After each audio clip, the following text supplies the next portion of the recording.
Good evening, and welcome to the St. Petersburg by Night podcasting network. Tonight, we present to you our Werewolf the Apocalypse Chronicle, Hounds. Welcome to another St. Pete by Night revamped production. The following is rated for mature audiences and may contain graphic themes that will be distressing to some viewers. As always, we recommend you ensure the safety and well-being of yourself and those around you at all times. Viewer discretion is advised.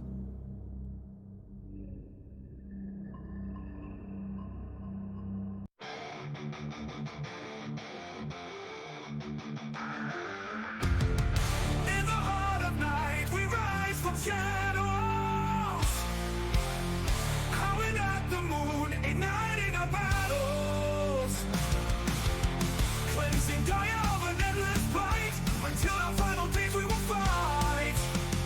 Thanks, man, we stand united as one.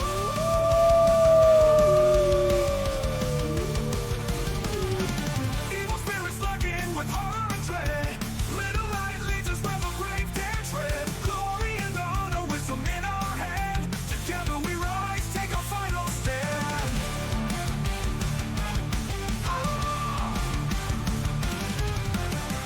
Everywhere we run, the wind is at our back. All the worm forces we will track. From the depths of the ocean to the clouds in the sky, vampires tremble as we learn to fight. Rage across Tampa, in this fight we'll stay. Evil spirits lurking with horror and dread. Little light leads us where the grave dare tread. Glory and honor, wisdom in our hand. Together we rise, take our final stand.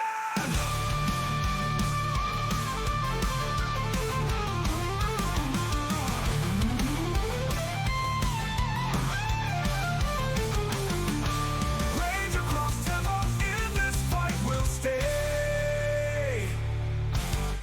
Everywhere with the pack, let the night be our guide.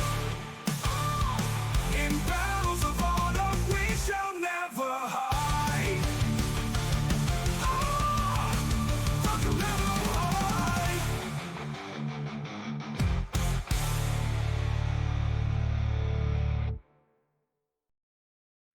Good evening and welcome to the St. Pete by Night Entertainment Network. St. Petersburg by Night is a World of Darkness role-playing community broadcasting from St. Petersburg, Florida. My name is Kent, also known as Kent on all social media, and I will be your storyteller tonight. It's Friday night, and you know what that means. It's time for Hounds, our second Werewolf the Apocalypse 5th edition chronicle set in Tampa Bay, Florida, where a young pack of Garou have come as reinforcements to the Sept of the Evening Star to help combat the forces of the Worm and help build the new Garou nation. You can follow St. Pete by Night on all of the social media listed in the description down below, and you can join our community by following that Discord link where you could take part in one of the many activities we have running all month long. We also have a couple new tables starting soon that are looking for players, so come join our community. Now, let's introduce our players. Players, go ahead and introduce yourselves, if you please. Hello everyone, my name is Jay, and I'll be playing Forged from Failures, Bonar Rune, and leeches are not friends, but food. Hi everyone, I'm Nikki, and I will be playing Delphine Ruinspeaker, the Silent Strider Theurge. Hello, everyone. My name is Ben, and I'll be playing Raymond Gorn, the Ghost Council Philodox. Hello there, my name is Caity, and I will be playing Rory Woods, the Bonar Galliard. Hey everyone, my name is Lilith, and I'll be playing Juniper Camine, the Ragabash Black Fury. And I know that leeches are not friends, but are also not food. So before we get into attempting to recap the events of last week, a brief programming note. Next week will be our final episode of the summer before we go into a 6-week break. We'll be returning in late September with Hellhounds resuming at the end of summer, so stay tuned for our scheduling notes, but next week will be our final episode before we go on break, and trust me, you won't want to miss that. But Pack, let's talk about last week, shall we? And all the fun that was had then. Raymond made a phone call to Aspen to talk about what was on the negotiating table to convince the other Septs to assist in the endeavor to get iron from the mine. And then there was some talk about the conversations that were had between Red and Aspen and what the truth was over the discussions regarding Delphine. Raymond questioned the truth of what Aspen said and what Red said. And now, having to believe two sides, knowing one of them must be lying, Raymond's loyalties are being questioned by himself and possibly by his Sept leader in Florida. We then saw Juniper and Forged head to the house that was available for rent, and they decided to investigate said house on their own before they discovered the other going to investigate as well. After a brief confrontation and a seeming understanding, they went to investigate together until they found a locked basement. This caused it to become a confrontation once more until Forge decided to break into the basement and go looking further. They found out that the house belonged to Rick Rogers, the Galliard of the Hell Sept. Once they found that there were some treasures in the basement, Forge took it upon himself to help himself to these treasures, thinking that they might be of some value. Juniper attempted to stop him, and things got violent. Very, very violent. And while it may have seemed that at times one or the other were attempting to stop things, once Juniper frenzied, it was all over. Forged was knocked unconscious, and Juniper was prepared to devour him. But then the spirits stepped in, and all they could remember was darkness. And then Delphine and Rory went searching in the woods, came upon stakes, had a beautiful, heartfelt moment, and put all of our hearts back to a normal rhythm. And then the pack reconvened and had the bodies of Juniper and Forged delivered to them unconscious by the Hell Sept who had discovered them in the basement. This led to a very awkward moment, and now we are all caught up. Pack, we find ourselves a couple of days removed from Forged and Juniper being delivered to the hotel room. Delphine, you've managed to take over the care of Forged and Juniper. You're able to heal their wounds a little bit at a time, assisting in their recovery.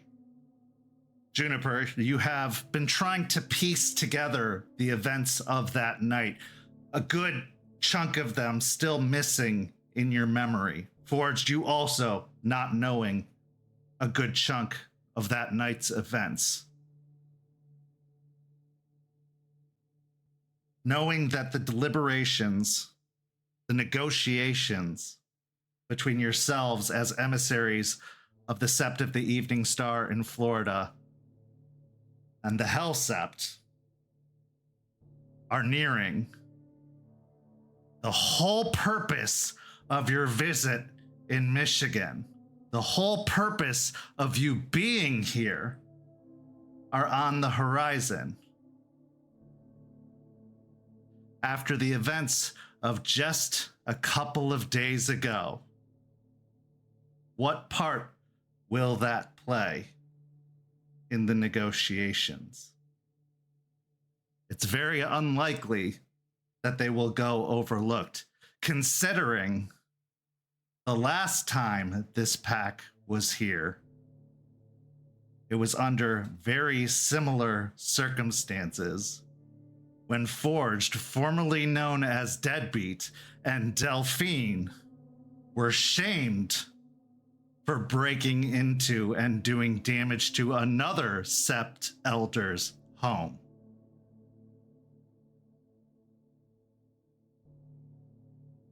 Raymond, you know that you have to discuss with your pack, with all the information you've gained from Aspen and Red over these past couple of weeks, what the plan is going into these negotiations. And now, with all of this new information you've gained over the last couple of days, you know that you're coming in with a disadvantage and how to approach these negotiations.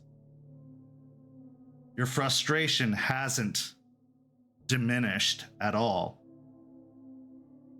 In fact, that frustration may even be bordering on outright anger at this situation.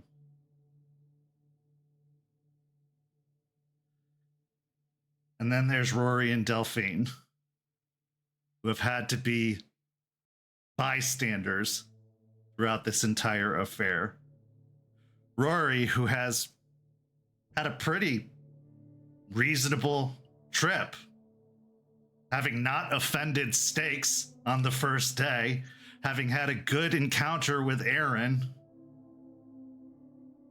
and having looked forward to meeting Rick, the Galliard of the Sept, only to have her packmates make mistake after mistake after mistake. And then Delphine, who has dreaded this trip from the start and has tried to avoid trouble the entire time.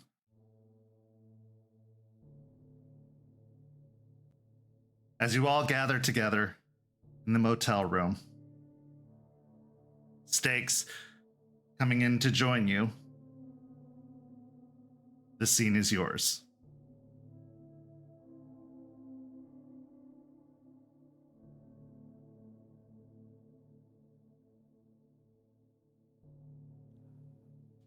I will be sitting there,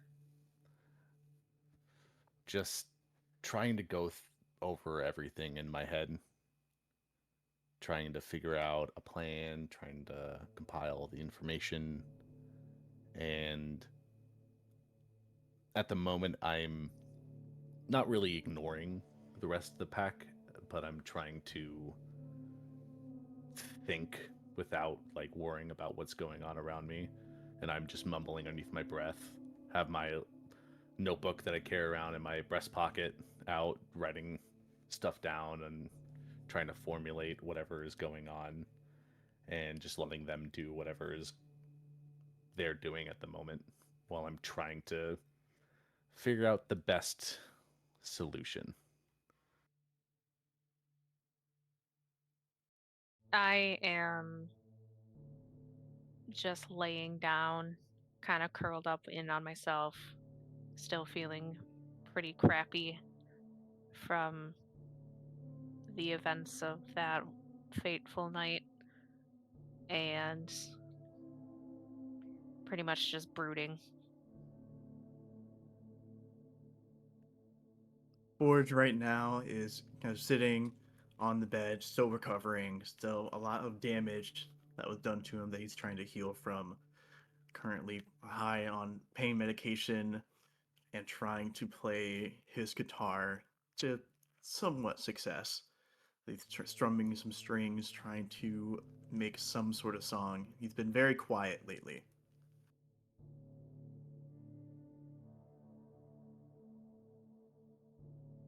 Rory's kind of just sitting in her own little area of the room with both her earbuds in, kind of like tapping her fingers on her notepad and like her notebook as she's just kind of like trying to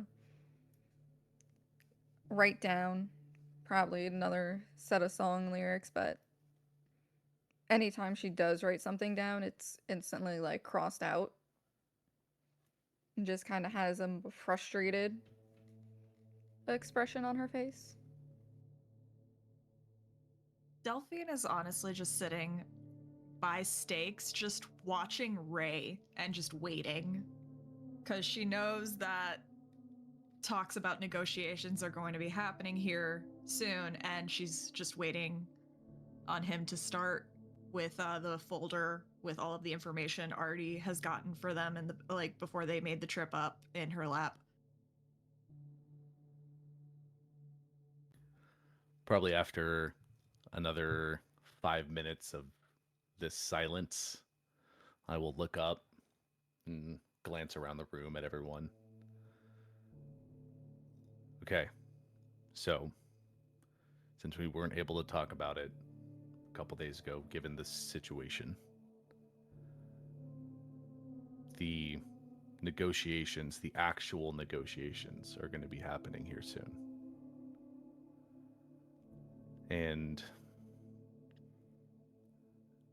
I was presented by Red a couple of paths we can take, potentially, when it comes to how to deal with the silver situation. Iron situation.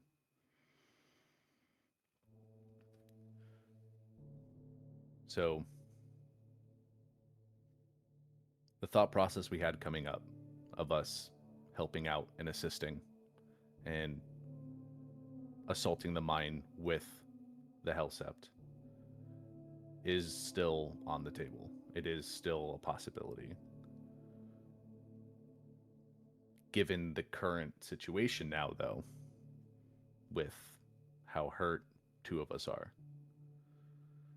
and with potential goodwill that was potentially garnered while we've been here,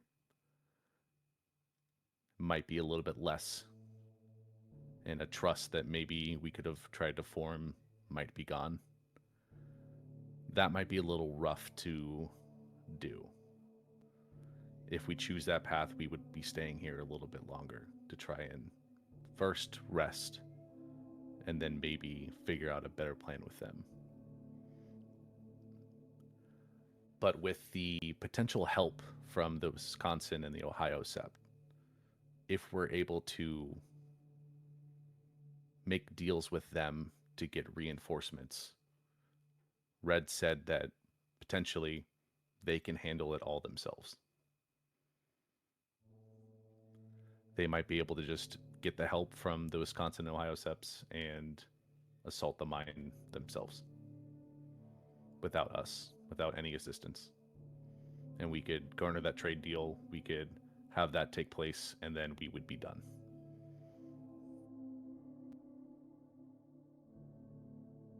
I mean, that sounds like the better option, honestly.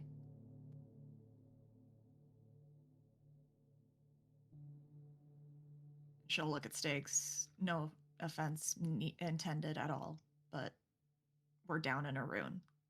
And Juniper is one of our other better fighters.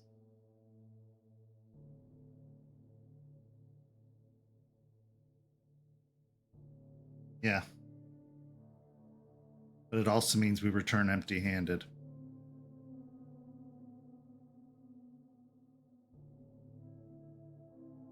If that plan does move forward, if that's something that we can secure, because that all is determined on whether or not what we can give these two Septs in trade or deals is acceptable to them. It's all determined on that, which Aspen has given me some ideas on what they can offer. As us being envoys, we can somewhat make those promises, and potentially we could also sweeten the deal with any of our skill sets personally. But at this moment in this junction, I agree that I think that's the best path forward. We'd be returning empty-handed, but we do have 2 stones to make moon bridges. If we establish those moon bridges, we could get back here a lot faster, if needed. We could also wait a little bit until after the mission is done, collect whatever iron they've collected, and then head out. I don't know how long that's going to take, though. And I don't think Tampa's got that long.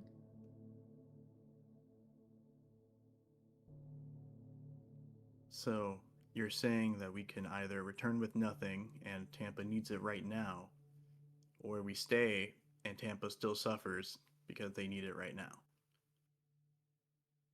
I don't know the details of what's going on down there right now, but when I last spoke to Charles to report in, he mentioned a fucking dragon. I'm sorry. A what? He said something about a weregator that turned into a dragon, I think. And I didn't get much details of after that, but apparently a lot has happened down there since we've left. At this point, I managed to sit up and wrap my arms around my knees and look around everybody.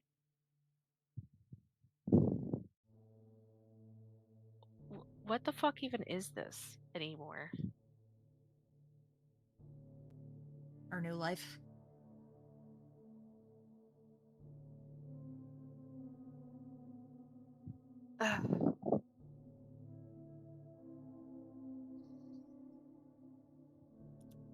Okay.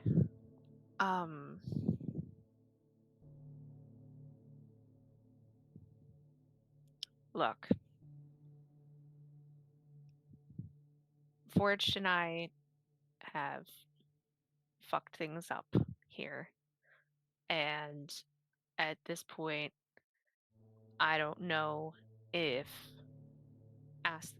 negotiating them to handle getting the iron is necessarily a good idea, because they're now in a position to ask for a lot more than we can possibly even manage to give them.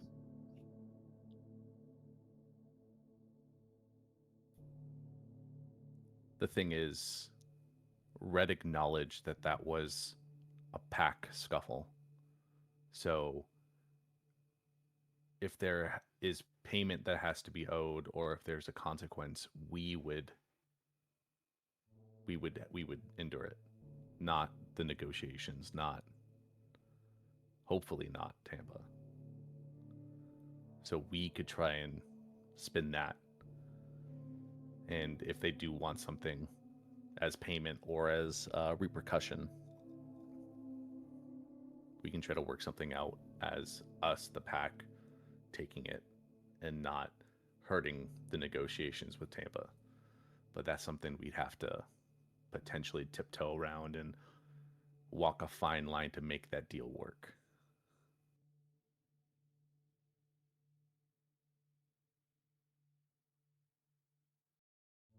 You mentioned Aspen brought up some ideas. Yes. I mean, other than the information of the plants in the soil and what these people are doing, Aspen said that in trade we could give them knowledge. I mean, Eliza's knowledge base on rites, rituals, and everything spiritual is in depth. She's been around a very long time, so I agree that's a very good resource to try and use. She even said that they're open and willing to offer assistance with their problems within reason. you mentioned the moon bridges. Potentially we could set up moon bridges to these other Septs to help when they need to, or to form good relations and send more envoys if they ever need them. She also mentioned their knowledge about building cairns. Not only Eliza, but a few of them also have a good knowledge base on dealing with spirits. And then she mentioned personal skill sets, so like Aspen with the legal issues, Marty's tech skills, Lucas in his building and smith skills. So she gave a lot of good ideas. It's just depending on whether or not they want those things, because I don't fully know at this moment what the other two Septs require or what they want exactly.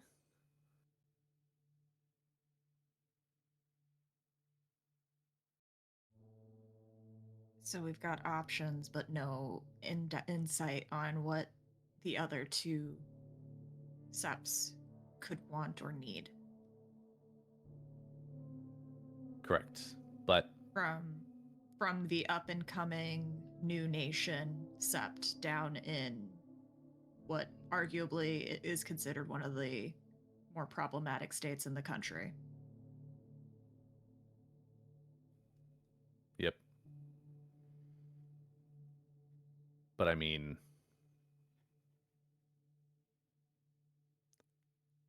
I don't know. This is the part that's this is the crapshoot. I don't fully know if these other Septs will accept this, but if they do, the resources and the manpower that they'll send to help will be extremely helpful. So I'm hoping that at least one of these things they want, or we could persuade them to potentially take.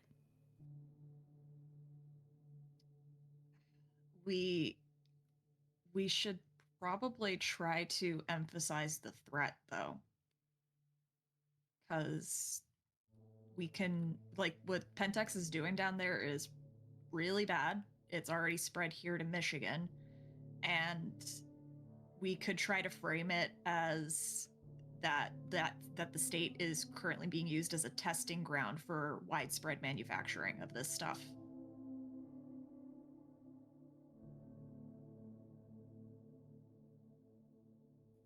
It's a good point.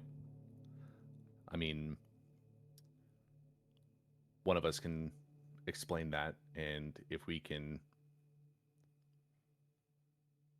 spin it in a way that makes it sound, because it is a dire situation, but make it sound like this is something that everyone needs to help and take care of, I think that would push them to be a little bit more accepting of what we have to trade, and hopefully they will give the help that we're looking for. Rory's the Galliard. She could potentially frame this a little theatrically and make it seem, and she'll look at Rory. Are you able to spin something like this into sounding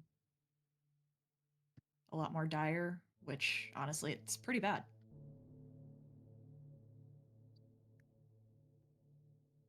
I think I can manage something. We have any specific talking points you want me to really pull the theatrics with? I'll come up with something.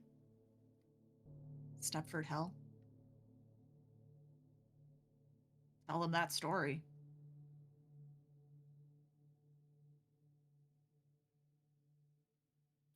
Yeah, with the experiences that we've had, albeit limited experience to the situation, it is truly horrifying what we've seen and experienced.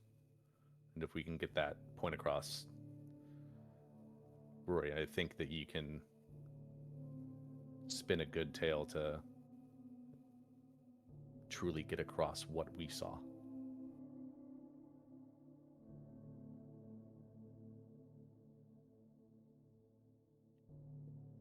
All right, I'll get that all going then, and she'll flip the page in her notebook and just start writing down like spark notes.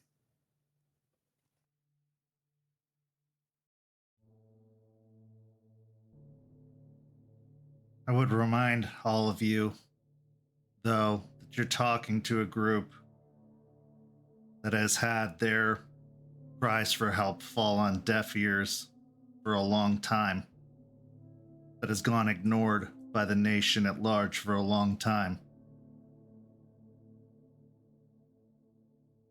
Even if they are better now, which is what I'm hoping, they still have more than enough reason to have a grudge against the nation at large. They've been used time and time and time again for a long time for jobs and then discarded afterwards. How's this different? How's this any different? They're being brought in, they're being taken to do something else for someone else. Are they going to be forgotten about again after this? Are they going to be left to their own devices again after this? When they need help in the future, are they going to be abandoned?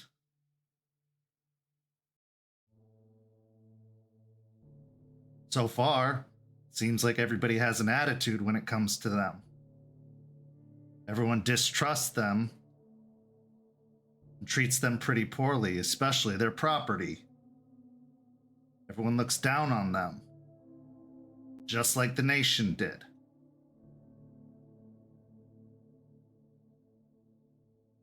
So if you're going to sell this to them,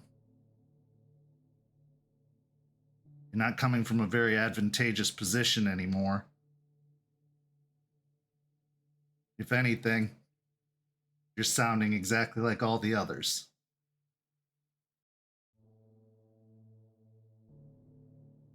Holding out a hand expecting something from them while spitting in the other.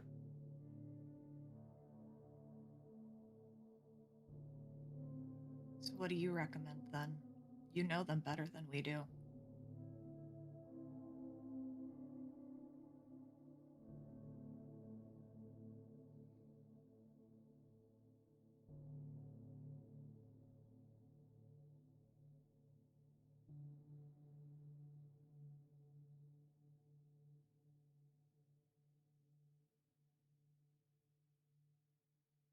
I agree that you have to acknowledge the threat.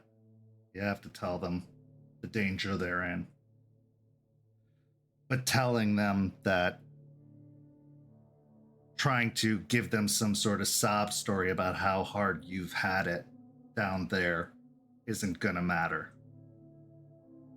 Boo-hoo. Has it been difficult for you? Has it been hard for you? It's been hard for them too. It's been hard for them for decades. Nobody cared. Nobody helped. They only wanted things, more and more things. So trying to tell them about how bad it's been in Florida isn't going to matter. You can warn them about what's coming. That could help. Telling them what you know about the threat, that could help. Giving them valuable intel could help. That's why they wanted the formula. That's why they wanted the cure. A weapon to fight. These are the rough and tumble guru. These are not the pretty words guru. They don't care about the lovely stories They want action, not words.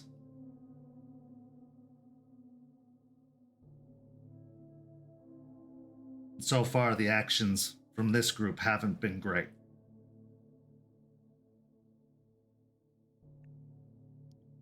So why don't we just quit while we're ahead then? I mean, clearly, fucked up. They're already upset. Apparently, we have nothing to work on for negotiation. Just cut our losses now, tell them what's going on, and go back sooner. At least we're there. So if some shit goes down, we're actually there to help instead of just being up here, holding our dick in our hands. And go ahead, Because unfortunately, we can't. I mean, this is something that we need to do. And this is something that if we don't accomplish, it'll have the situation snowball into something we can't control. We can't stop. And I don't know because I don't know the history as much about how they were all treated by the old nation, but we're actually here. We're actually willing to help. We're physically here and able. I don't know how they did it before, where if it was just send a message, do this thing for us. But we've offered our assistance. We're offering it. And the only reason that the path of them doing it themselves is brought up is because Red brought it up. I didn't state it. I didn't bring up the idea. He did. This is something that he offered. Probably them trying to make good with all of you. Or he was just testing you, seeing if you would actually let someone else do the dirty work instead of doing it yourself. I told him I would want to be there to help and to assist. But he also doesn't want to see us get hurt. Also, he did say that when going into a situation like this, everyone needs to trust each other, and that trust isn't there. And I agree. I don't think that if we go in there, could you trust everyone from hell to have your back the entire time? And I know that they might not be able to do that with us anymore.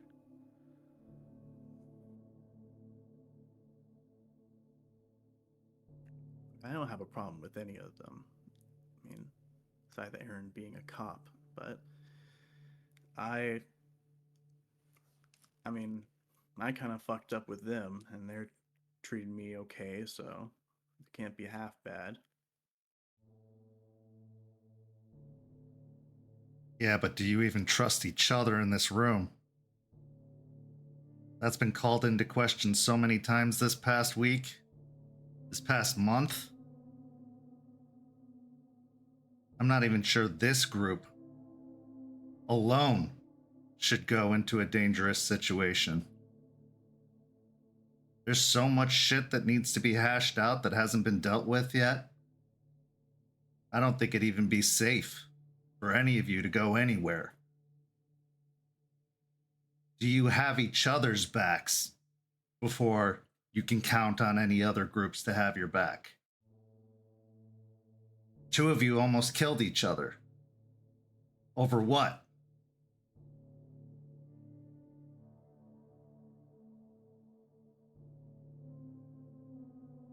A box. A fucking box. Yeah. We're gonna go into a mine with possible gunfire, possible threats from all around. Maybe stacks of boxes.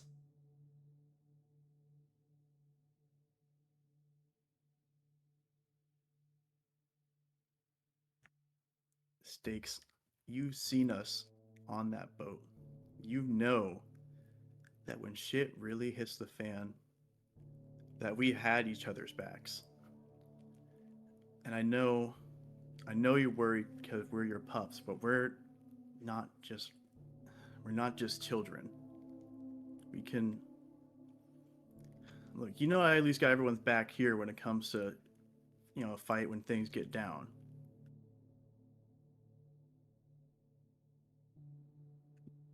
If shit really was hitting the fan, if things really went bad, I trust that any of us in here would help each other. I mean, I've seen it happen before. And while I may be pissed off at some of them, some more than others, I don't want to see any of them die. And what if you lose control? You don't even remember what happened that night. What if you lost control? I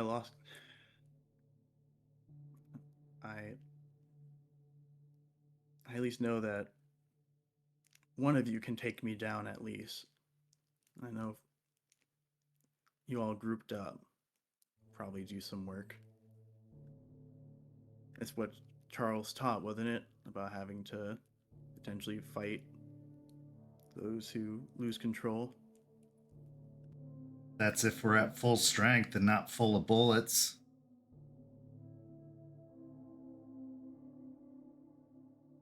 That's if we're not also fighting others at the same time. That's if we're not split up. It's a big mine. We might not all be able to be together.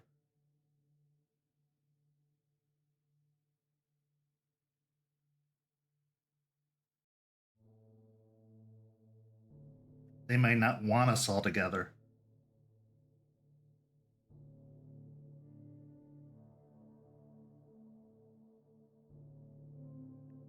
At this point, my head kind of goes down, just sinking more into the bed. That I'll just let a deep exhale and just say, I don't know. Do what the fuck you guys want to do. I'm just here.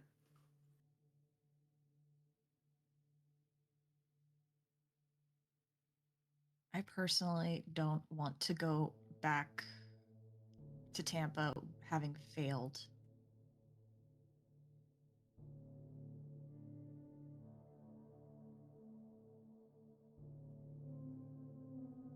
If we go back securing this trade deal, then we do succeed. Even if we go back empty-handed, like you said, we have secured the deal.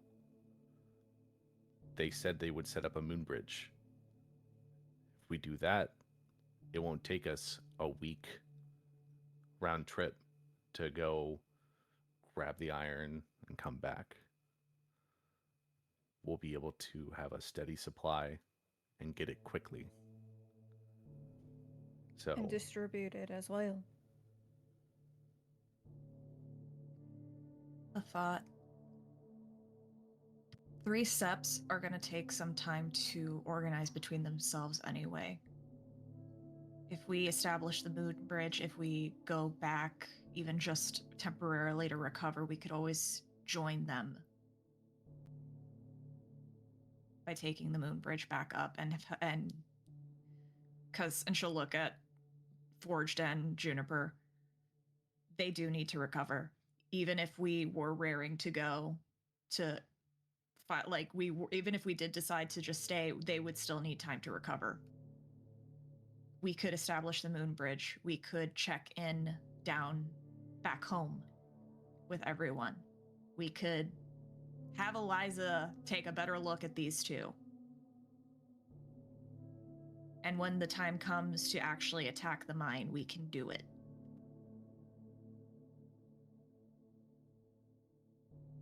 If we have the time.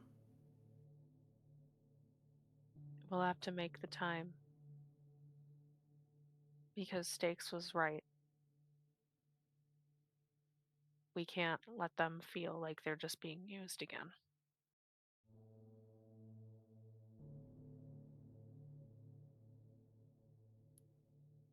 Or if something.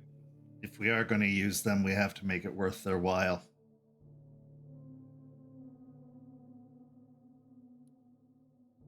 Yeah. But that wasn't an option that I thought of when me and Red were talking, so we could present that to them. I mean, yeah, if we establish the moon bridge, we can come and go rather quickly. And if they do assault the mine, we can be there in an instant to help. They say that they feel neglected by they felt neglected by the nation. As Matthias so eloquently put it when we met him, this isn't the nation they knew, or they're trying to start a new nation. We extend to them an opportunity to be a part of that by by joining our Septs with a moon bridge.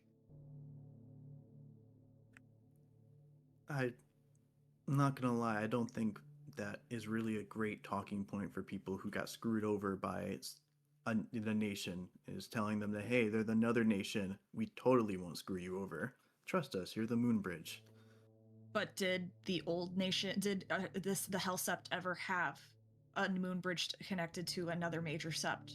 Stakes? No. So already that's more than what the old nation did. Give them that little push about trust. Actions can always speak louder than words in moments like this. And setting up a moon bridge shows a level of trust between the Septs, at least. The trust between us and them, though, that's something we would have to build a little bit more of. We can also offer to fix the damages done to the house. I know a bit about construction, so we can offer that, and fixing up anything else that needs repairs or anything like that.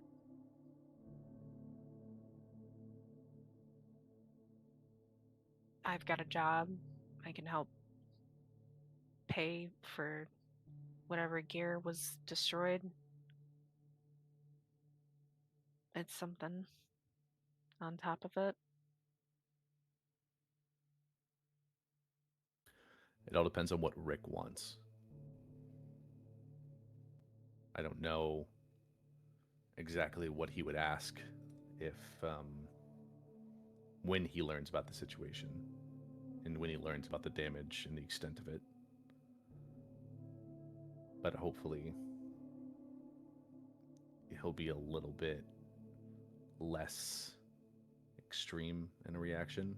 I don't know, Stakes. I didn't interact with Rick a lot when I was up here. Even when things were at its worst, Rick was always reasonable. He was always one of the more gentle elders. He tended to stay away from a lot of the more troublesome things. And when things got bad, he traveled. He got away from it. He tried to help, but when everybody was having a hard time and they weren't able to be helped, he gave them space. If anyone's going to be understanding, it's Rick.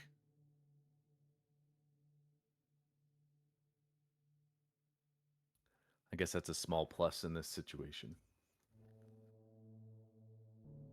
Gotta be honest with you, though. This isn't a good position to be coming from. And you gotta be prepared to give. And you gotta be prepared to take it on the chin this time. If they want something, if they set terms, even if they seem bad, if you want to walk away with any kind of victory in this, you're going to have to be prepared to sacrifice and potentially compromise to your detriment.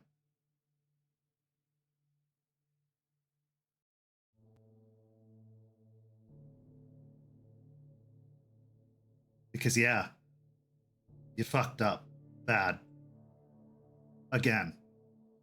This is exactly like last time. Exactly. And while they're being more reasonable this time, it's the exact same. Almost to the letter. I don't know a better way to put it. They have the upper hand again. What they do with it, I don't know. I'm hoping they're going to be reasonable, but they have every right to just say no and send you away. The litany was broken again.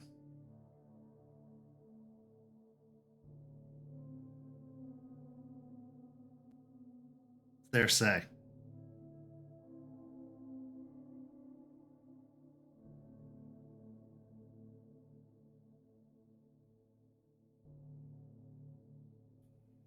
Even in Rick even has the option to challenge them if he wanted to.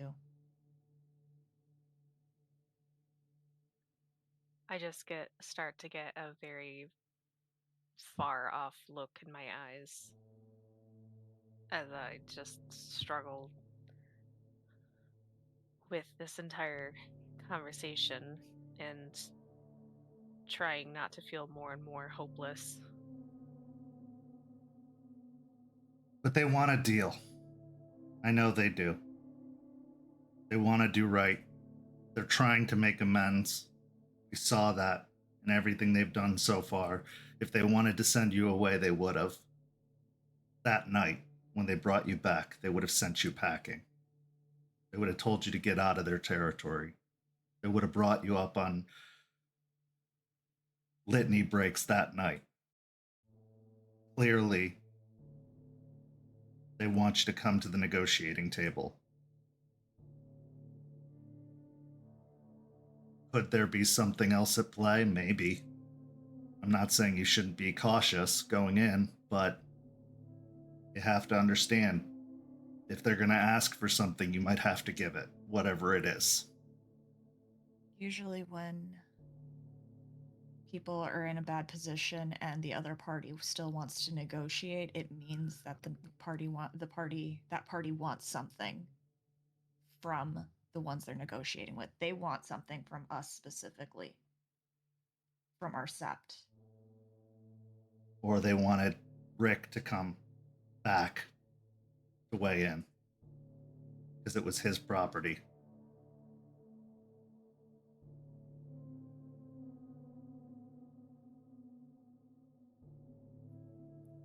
It's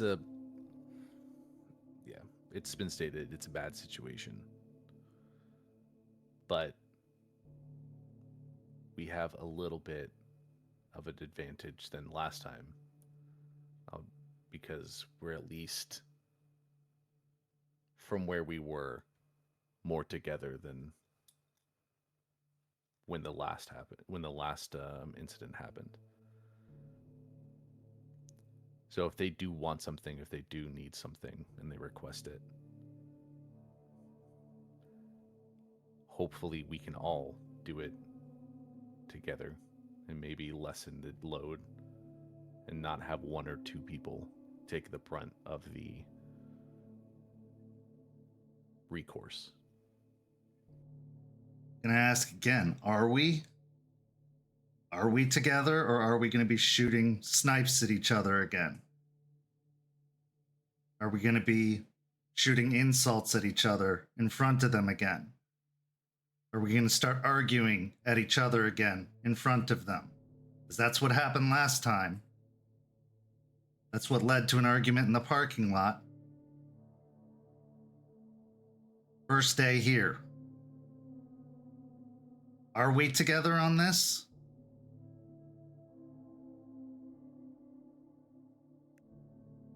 I'll do whatever y'all say. I'll stick to the script.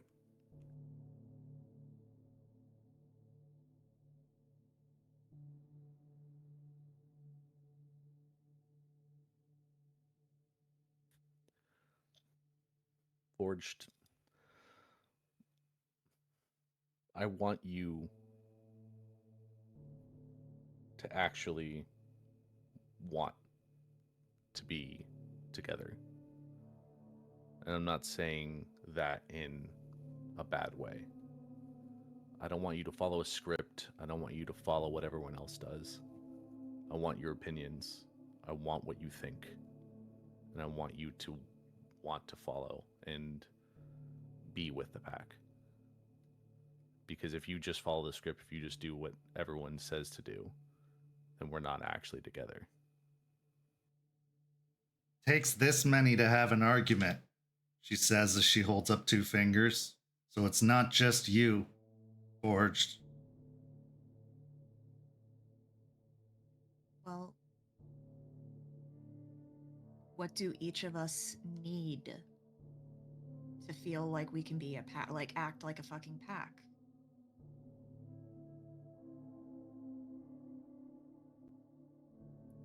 At this point, everyone should lay their biggest issue out and we can try to deal with it.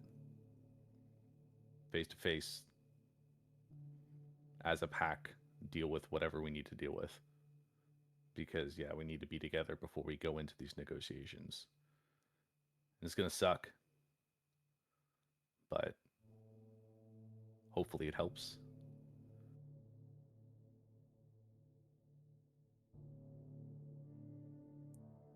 You see Forge looks like kind of trying to work up something. You see like occasionally like a little scowl of anger kind of burrowing of your eyebrows before just kind of face just goes flat again. He'll just say, I don't have the energy for that right now. To be honest, if you want to know what I think we should do, I already said it. I think we should just go back. You know, cut our losses now. You know, if we go in there and get screwed over in negotiations, and it's what I'm used to, you know? The name, Boards from Failures, after all. That's my whole shit. So, what's one more to add to that fucking list, huh? No.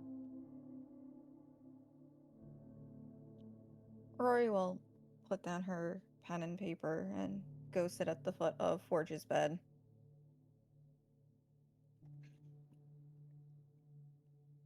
With that mentality, it means they've already won. It means we've already lost. We can't go in thinking like that. I get that it's frustrating. And it is not looking ideal. But the second we start thinking like that is the second we lose.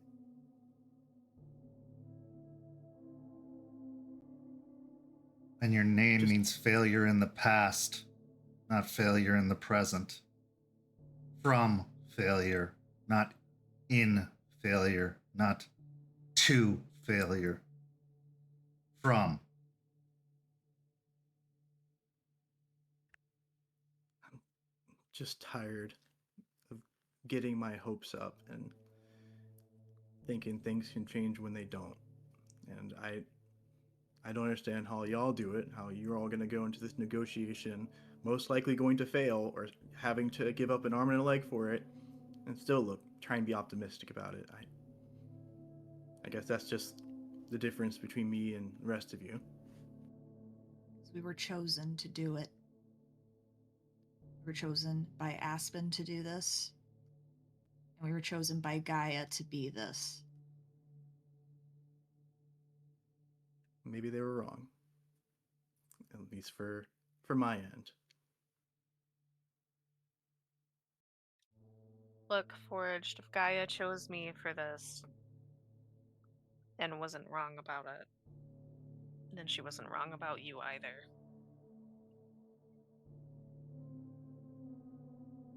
I'm the last person she should have chosen, and I'm here. And yet you all managed to fuck up a lot less than I do.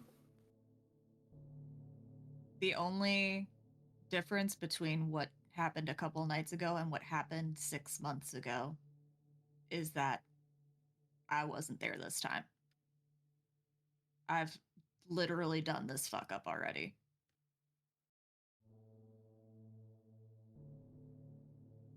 And you didn't open that door for the same reasons. So stop.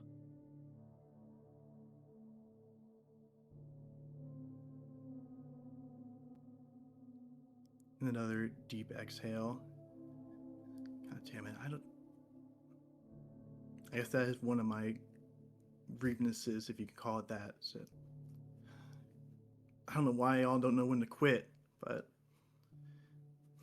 I guess that's a good trait to have.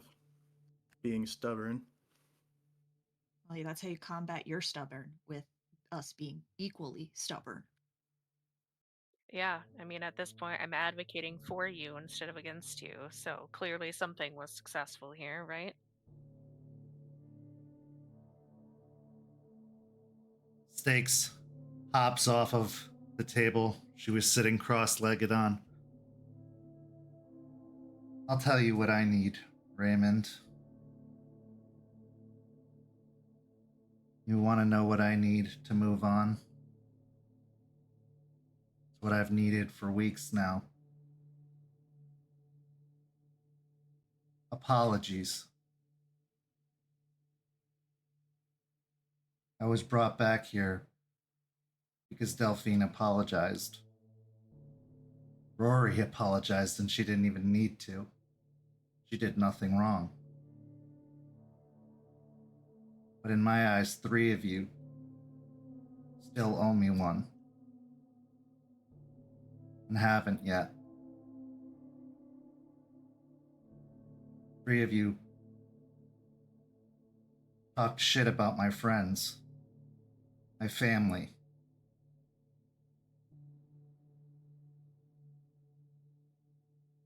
Drove me away from my other family. Had to make me choose.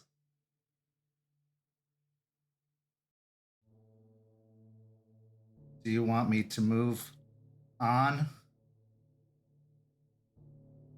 Don't make me choose again.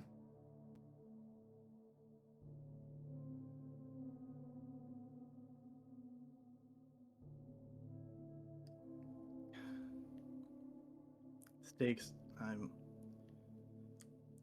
I'm sorry for being an ass in front of the other Sept and in that car that night.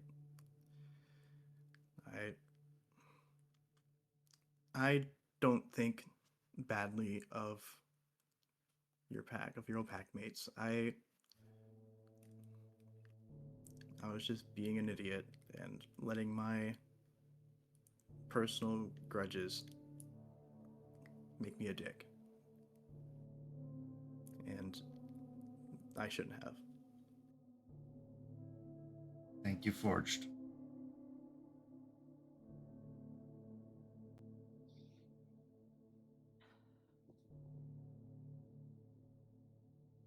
I'm sorry for not giving you the space to celebrate being back here and being able to see your friends and see how much better they're doing.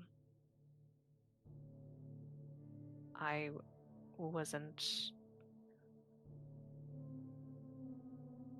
being mindful of how you were feeling and all of that. And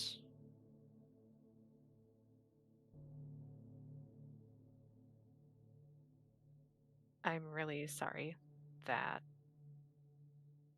I just immediately started talking about my suspicions and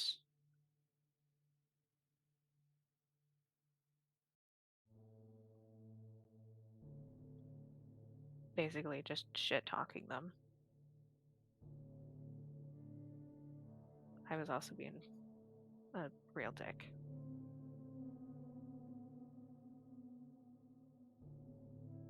Thank you, Juniper.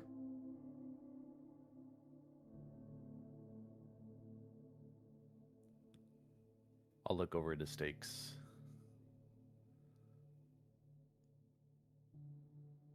I'm sorry for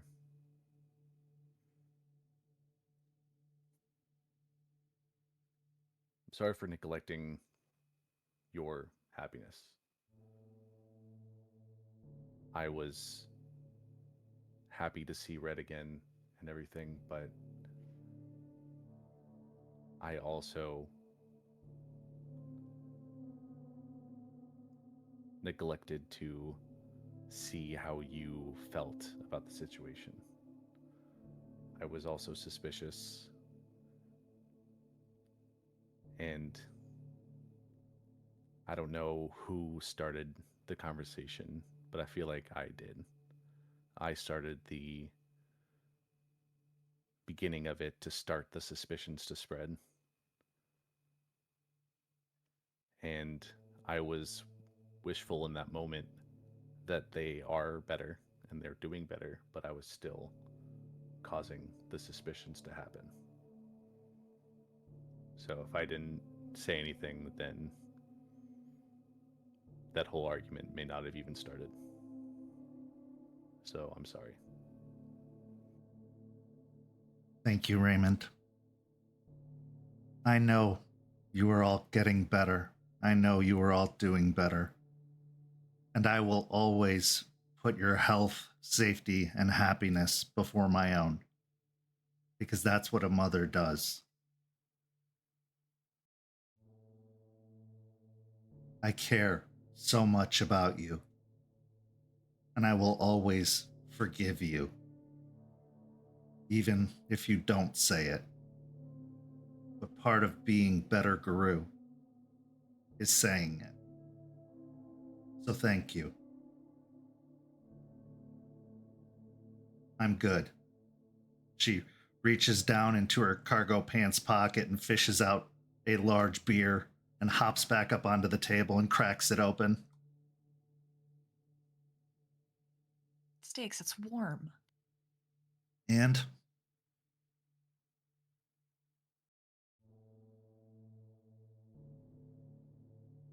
Delphine just makes a disgusted face.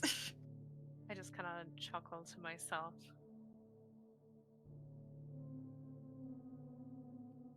Forged, what do you need? You were trying to say something before and you stopped yourself.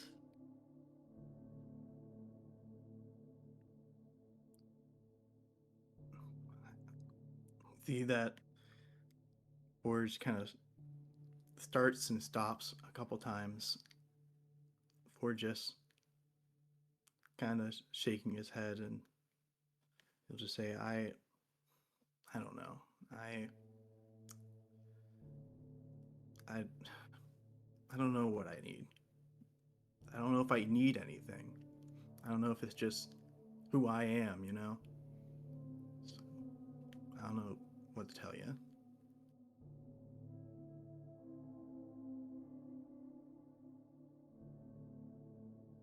Rory will adjust her position on the bed, kind of sit cross-legged now, looking at him. Giving him a look of, you and I both know that this is not the case. Alright, so how about if I ask the question?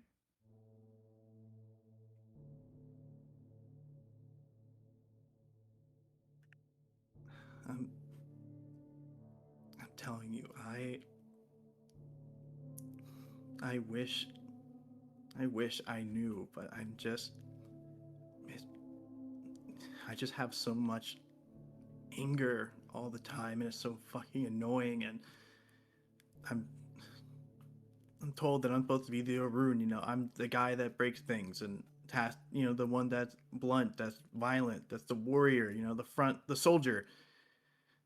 And it feels like whenever I try and not break shit, I try and not be violent, but it just builds up more and more over time until I eventually lose control and I do some fucking stupid shit.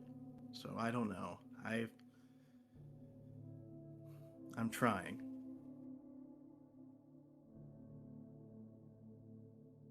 Do you want to set up a rage room to go to and get it all out every once in a while?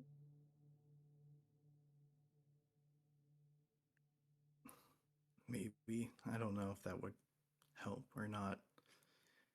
it may sound kind of stupid considering how it went first meeting went down, but I was actually thinking about great enough talking to Charles about it, because somehow he seemed to keep his cool despite everything, which is strange as fucking hell.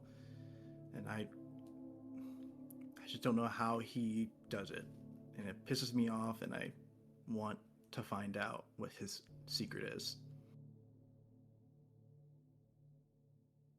You could also ask Red, he's not a pissy person, and he's an Arun, and he's pretty chill. He's actually a pretty jovial guy. You get to know him. Like, even when he was at his worst, he wasn't an angry, breaking stuff dude. I was thinking about it, but just kind of thought about the shit that I did, and kind of made me not want to as much. If that makes sense. I mean, we do need to foster trust between our people and them, so that actually might help if spending time with them. That'd be more time up here, which not what you want. We get the moon bridge.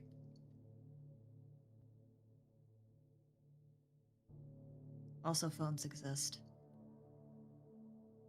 I guess I'd actually have to, put him in my contacts. I told him I would, but I actually never did.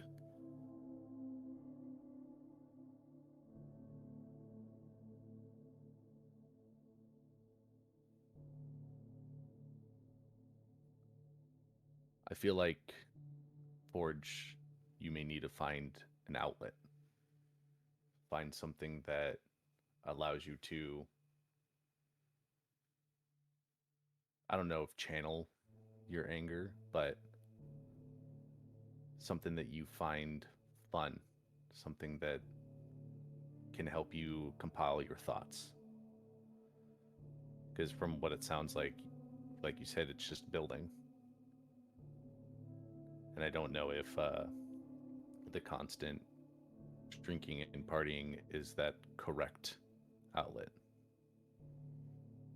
I'm not saying that's wrong or bad, but we can try to help you figure something out.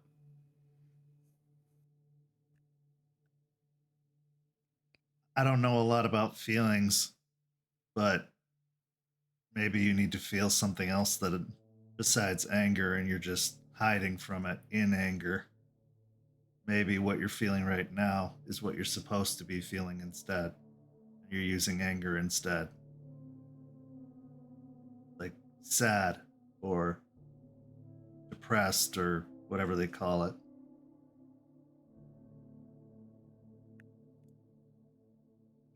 Yeah, you're on the right track, Stakes. And I think finding an outlet might be beneficial. After all, this is one of the rare times I see you with your own guitar after lecturing me so much about my instrument.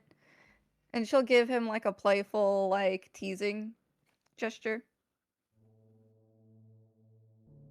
There'll be like a small little smile that forms as kind of looks down at my guitar, run my hand along it, as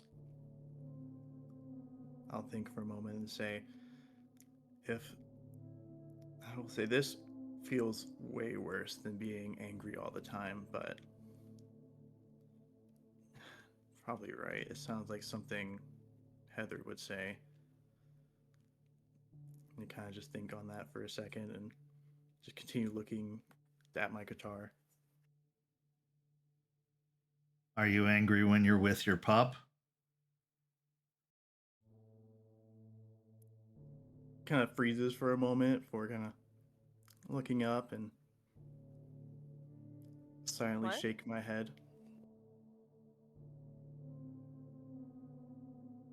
It's the whole situation that happened, and the girl knocked at the door. I don't feel angry when I see him. I don't know how exactly I feel, but it doesn't feel shitty. At least not all the time. Maybe you need more of that.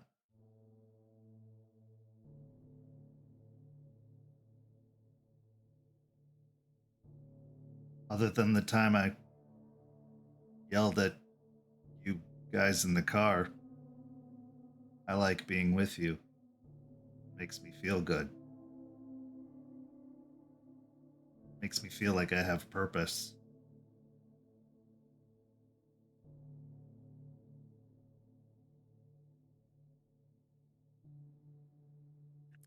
Hold on a second. Forged, you. Are we talking about you having a child right now? Yes. That's. Yeah.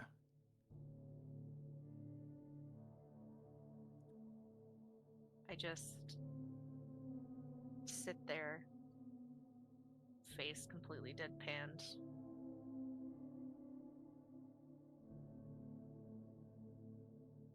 Okay. Okay.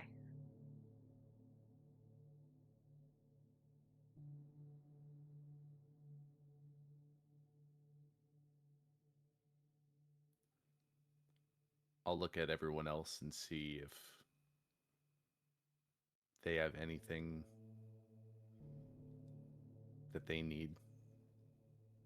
Just give them all looks.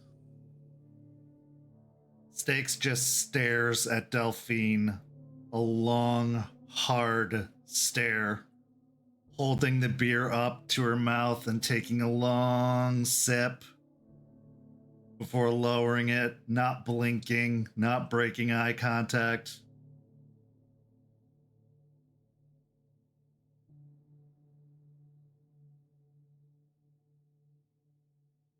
Delphine will just stare at Stakes.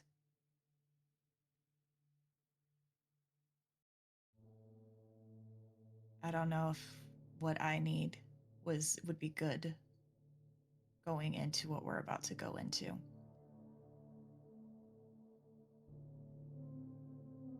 Saying it would.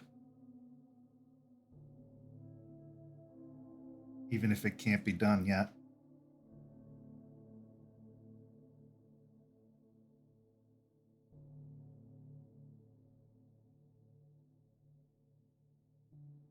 I need Juniper to help my parents move on.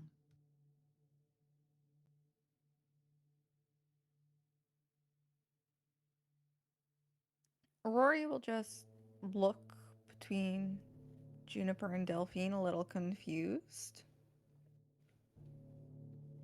I just stare at Delphine and I don't look at anybody else in the room.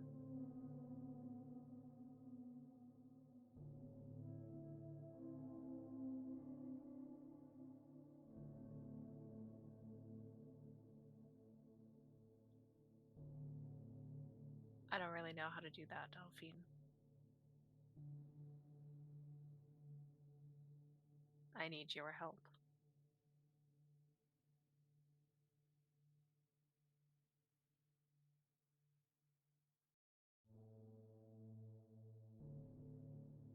Are we going to help each other?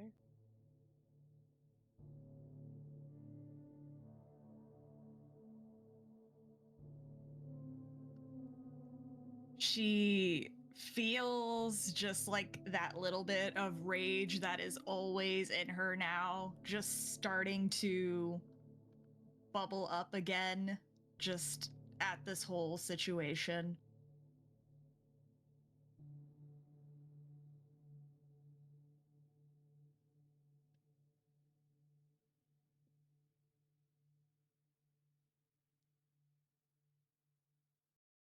All I can do is talk to them. Whatever they want, that's going to be on you.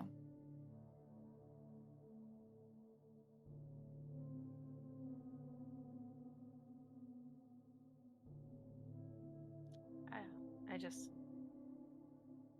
It's gonna take both of us to do that. So. That's why I was asking if you were willing to help. I'll speak with them. and I will use this gift to be able to evidently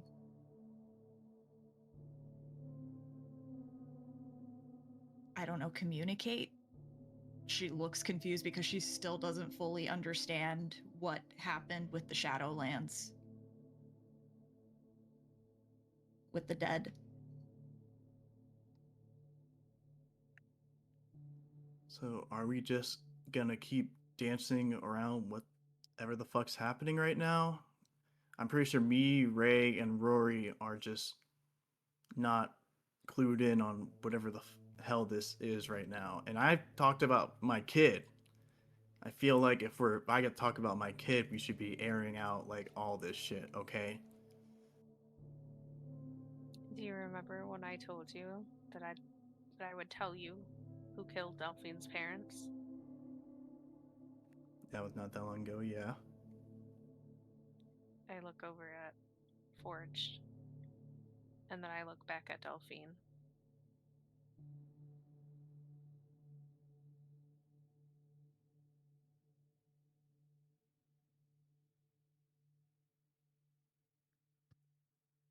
Juniper murdered my parents for allegedly, I say allegedly, being responsible for what happened to her family.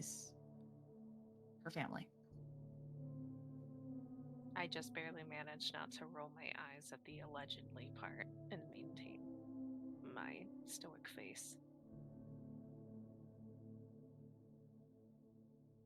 Just wide-eyed, staring, looking over towards you, then back to Delphine, then towards you. Now with everything making sense that was mentioned before in our conversations and things adding up, and just kind of, what the fuck?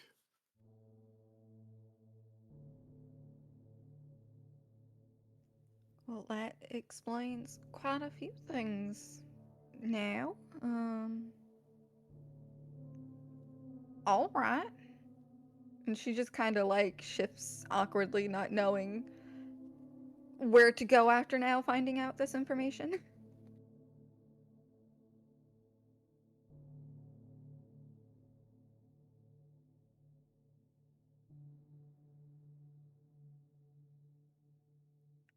Just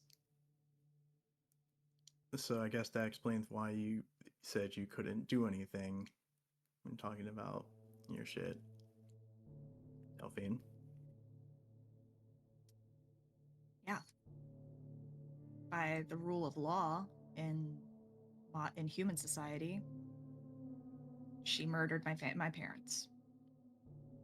But by Geru law, she did nothing. She did nothing wrong. And all I could potentially do is issue a challenge, but issuing a challenge isn't going to help me feel better about it.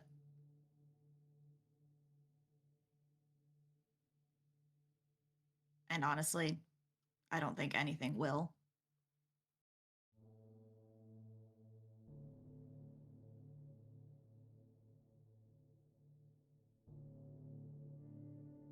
Well, But I have to that's just live with it. this many of us, Steak says, holding 3 fingers up.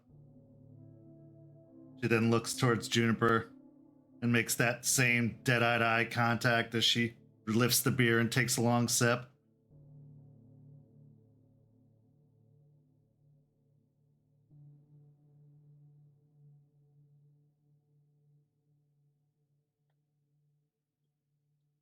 I just kind of look around at everybody after that nice little reveal.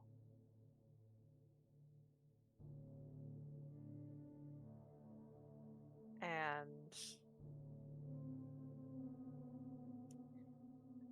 I shrug my shoulders.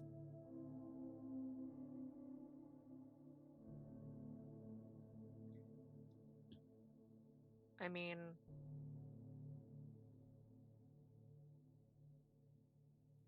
I don't know if anybody would be really feeling up to it anymore after that, but I don't really want to be unnecessarily bullied. And I'll give a look over to Forged.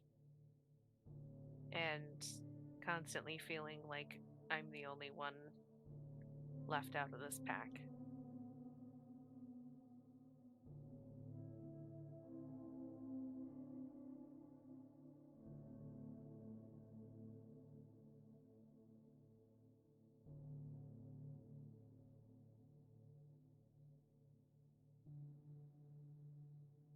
And also, forgiven. But that's probably not going to happen for a while.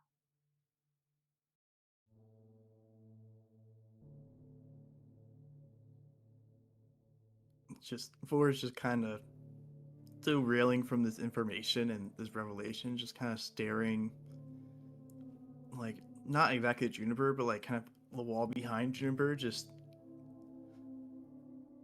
kind of stop for a moment. Just I don't know what to tell you. I mean, I'm trying to not be as much of a dick, but I don't know. This is a lot going on right now. It's kind of take in. It is a lot, but remember what I said after this fight that you two had. You guys need to get over your issues. If you keep being at each other's throat and throwing out these hurtful digs and constantly berating each other, I mean, it's gonna this fight is gonna happen again. And Juniper does raise a good point. Forge, most of the time it is you that is perpetuating it.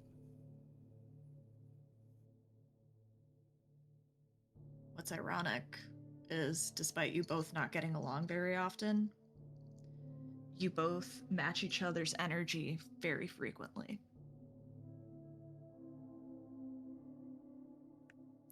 I look like I want to say something as I think back, like once again, to that night of the TV, but I just stop myself and I just shake my head, knowing that no one would believe me anymore, or at least care to listen.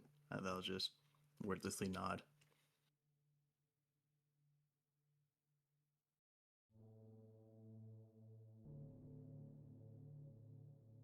Stakes looks over towards Rory. Realizing that the beer is empty, she sets the can down and fishes into the other pants pocket, pulling out another one and cracking the can open. I swear, instead of Mary Poppins' bag, you got Mary Poppins' jeans right there, girl. She nods. I don't know what a Mary Poppins is, but yes. I'll show you the movie one night. I think you'll get a kick out of it. And then she'll kind of just adjust how she's sitting so she's not like just facing in one direction. I guess what I need is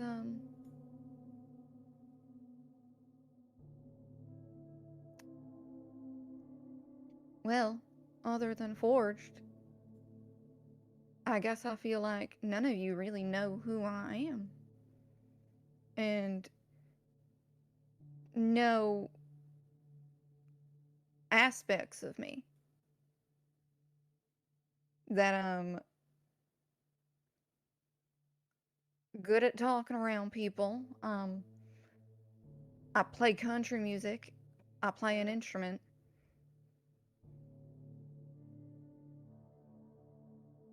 But it's like any time I spend with the rest of you, it feels like none of you even bother to learn about my history, yet I'm trying to not only do my thing as a Galliard, but and document ours for the future, but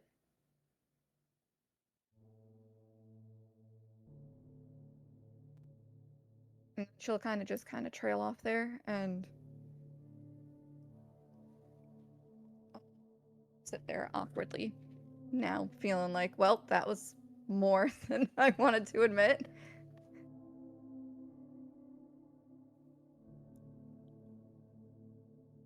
I know you and me, we tried a while ago to get to know each other. And we started, but I do admit that I haven't spent a lot of time getting to know you more. And I mean, I think that goes a little bit for all of us too. Some of us know more about each other than others. But as a pack as a whole, we still don't know too much about each other. So I agree, Rory. We don't spend a lot of time getting to know you personally, but I think that it also works for everyone as well. Yeah, but I know a decent amount about you all, is the thing. I know y'all had families. I know y'all's struggles. I know y'all had things that drove you down the paths that you've gone down.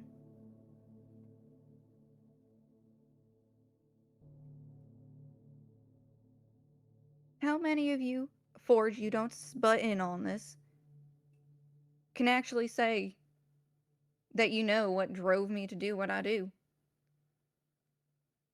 And that I'm more than just a wildflower that'll occasionally pick a fight. That'll occasionally ask the questions to stir the pot.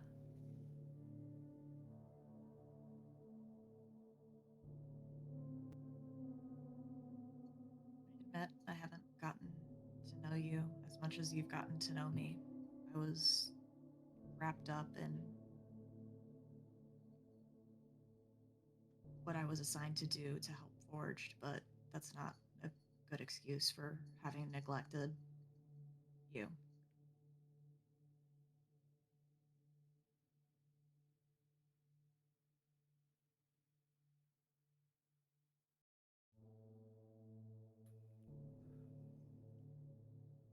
Like I said, I need to do better. I tried, but I haven't been trying recently. So I'll change that. Spend more time getting to know who you really are.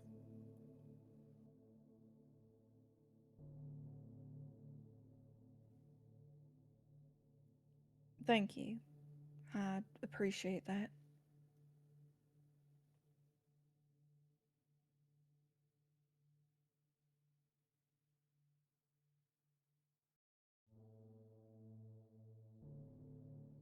I think we all, if we'd be open to it, could probably benefit from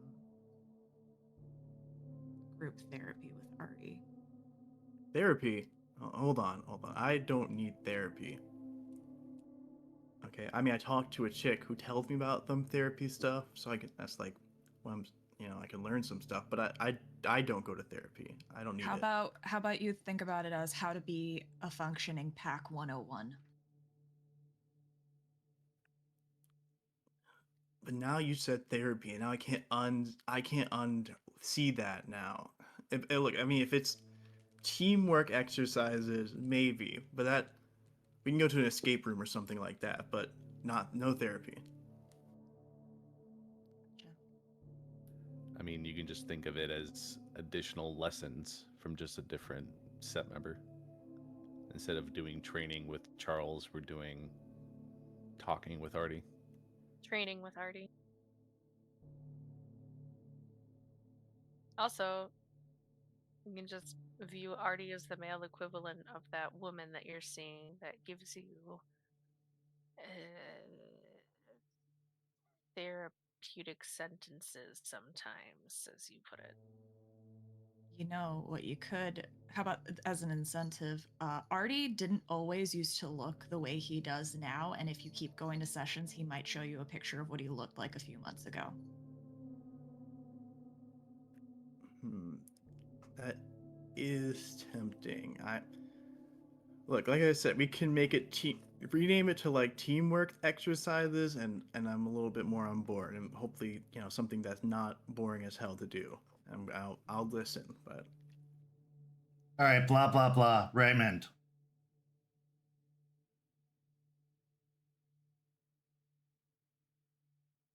You're up, slugger.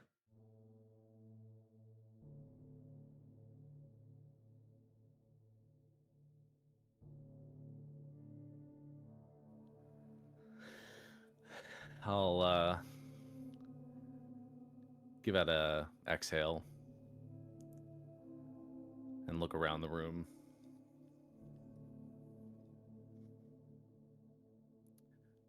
I don't know if you all feel this way.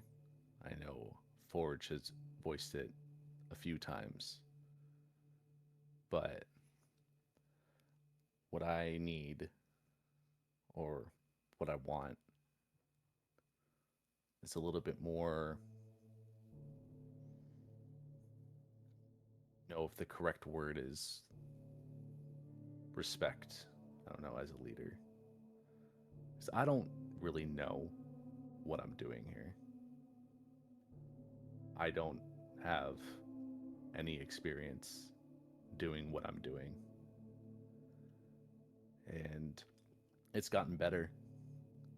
But the digs, the soldier boys, the having a stick up my butt comments, the comments after I air quote suck up to the elders. It's aggravating. And I'm just doing what I think I need to do to keep us moving forward, so that way we can get better. I know some of you are better than others, and the others are getting better. But it really drains not knowing if you guys actually care or think of me in any way as a leader. I know you look to me at times to speak first or to ask my opinion, but I don't know if that is more so just to keep me in the conversation or because of you're looking to the leader. I don't really know.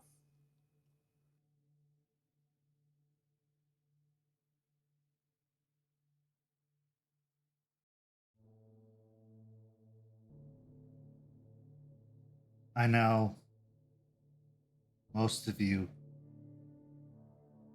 didn't take Raymond being made leader by Red well.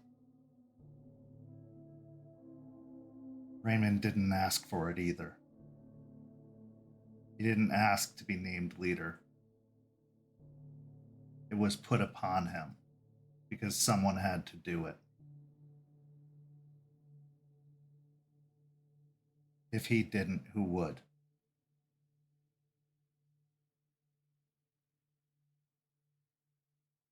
Look at the actions everyone has done in the months since this pack formed.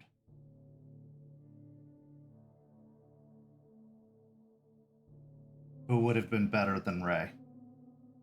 Honestly.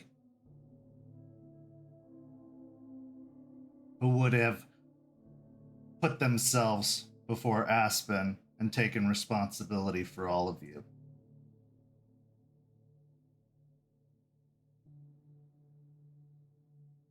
who would have put their head on the chopping block in front of Charles after the things you all have done. Who would be sitting in meetings with Red, knowing that he could potentially be a monster. Potentially.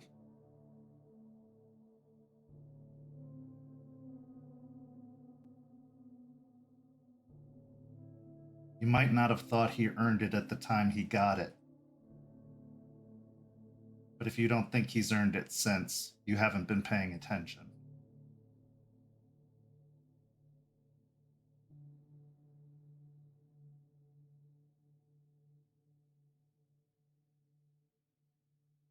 Jokes are fine.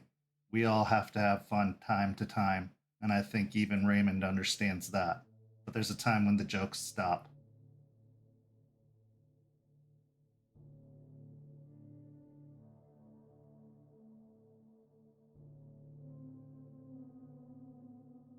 You have my respect.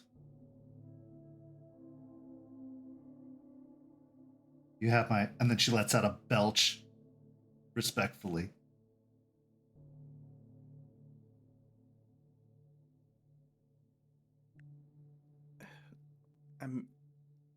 I mean,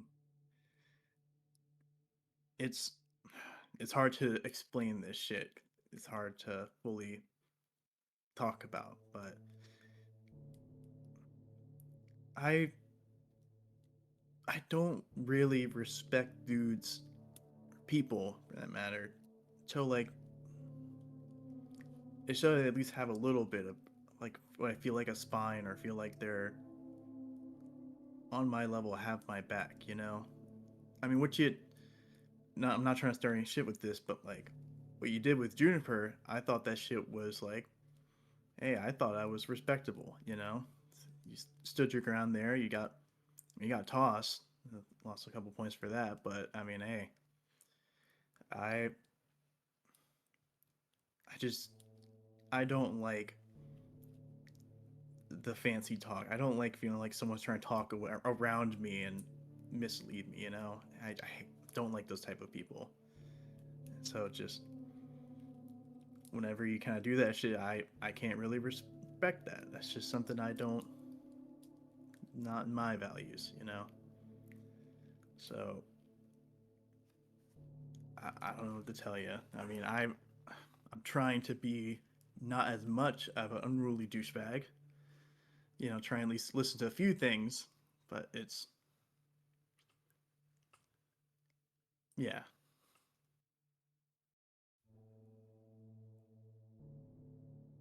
I mean, in our first big talk, didn't I also stand up to you? I mean, you also tossed me around. But I got back up. I stood in your face and I talked to you. I didn't back down the entire time.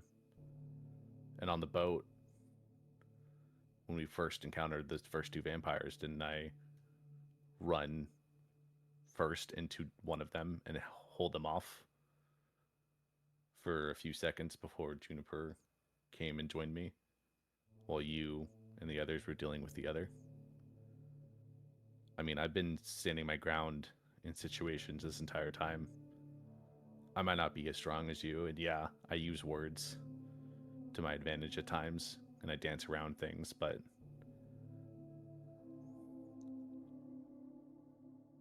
I don't openly lie to you. I can't really lie to anyone. I think we've established that. Have you guys just actively hung out outside of just Guru stuff?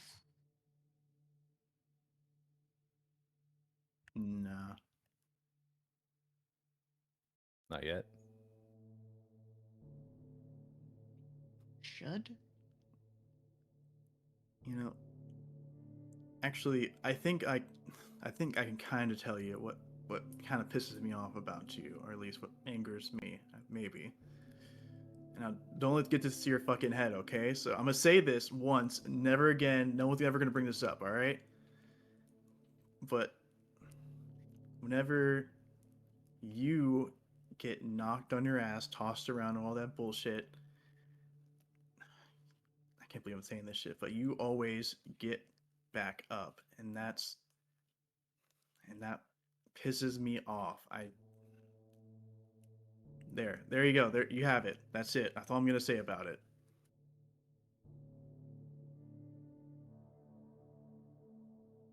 I'll take it.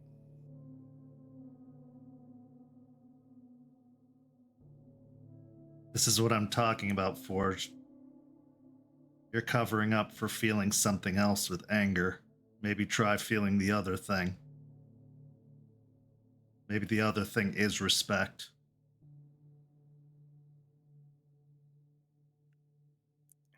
It makes me mad because, oh my god, it makes me mad because I wish I was more like that. There you go. So I guess it is kind of like a respect shit. There you go. Because when I get knocked down, usually I don't get back up. I just accept what happened. I don't really keep going, as we just saw with me telling us to all give up. So I don't like talking about this. So if we can just, I think I've got my point across. Someone else talk about how they need to respect Ray or whatever.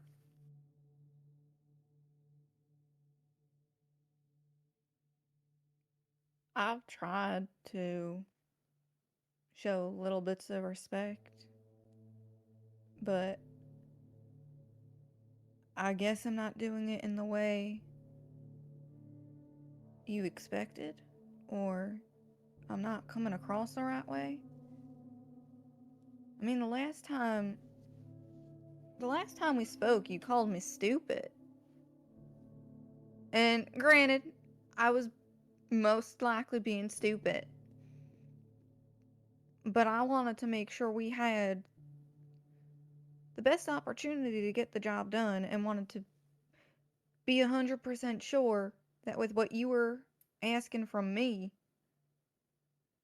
was not gonna come back and bite me in the ass.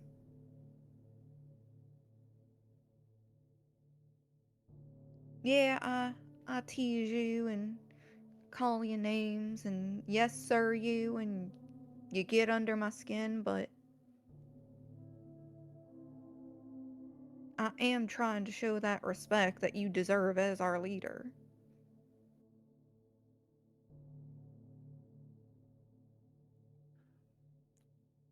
I'll nod a little bit. That was harsh, what I said, I can admit. I think it was just a miscommunication of me not fully understanding what you were asking. But like I said in that moment, I thought I was giving a good answer. I was telling you to use your skills, that you know yourself what you're good and what you aren't at. You yourself know how to read people when you first encounter them to know how best to go about it. So I was trying to show you respect for your skills and letting you handle it how I thought you would know how to handle it well. And when you questioned me on it, I think that was just a boiling point of getting questioned maybe one too many times, or just annoyance of not being understood. And I apologize that I called you stupid, because that's not true. But I thought I was getting it across, and that is my bad. And I'm not saying that you haven't been showing little bits of respect, but maybe I just wasn't noticing it, and that's my bad as well.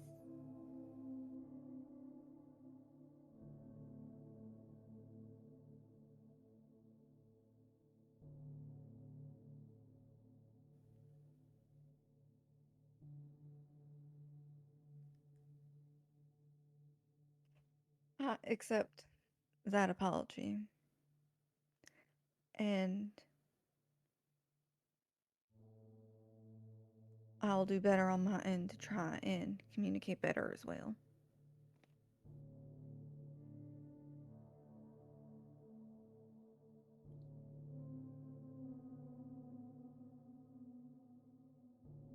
There. Doesn't everybody feel better?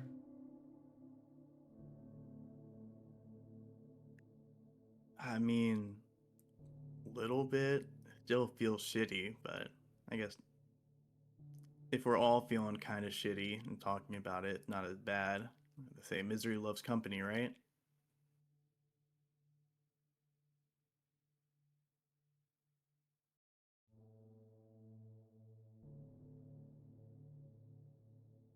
Whatever happens in the negotiations, that's what we were sent here to do. We can't go back empty handed. Whether it's just an agreement, whether it's with iron. But one thing's for certain, we're not going to sit here waiting while they go do it. So whether we're going with them or we're going home, nothing in between. Because I won't sit here while they go do it. I won't. That's just it. We have to be doing something, whether we go back to Tampa and help them down there with whatever they're dealing with, or we go up to the mines. Nothing in between. Because we can't be idle in all of this. We have to be doing something. Or else, what are we doing?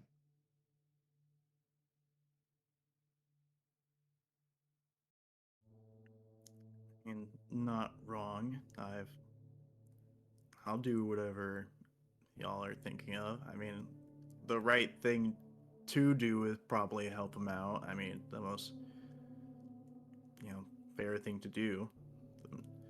Just maybe a couple more days of healing. I mean, if Delphine and Sean can speed it up faster, I mean, I'd be able to get there sooner.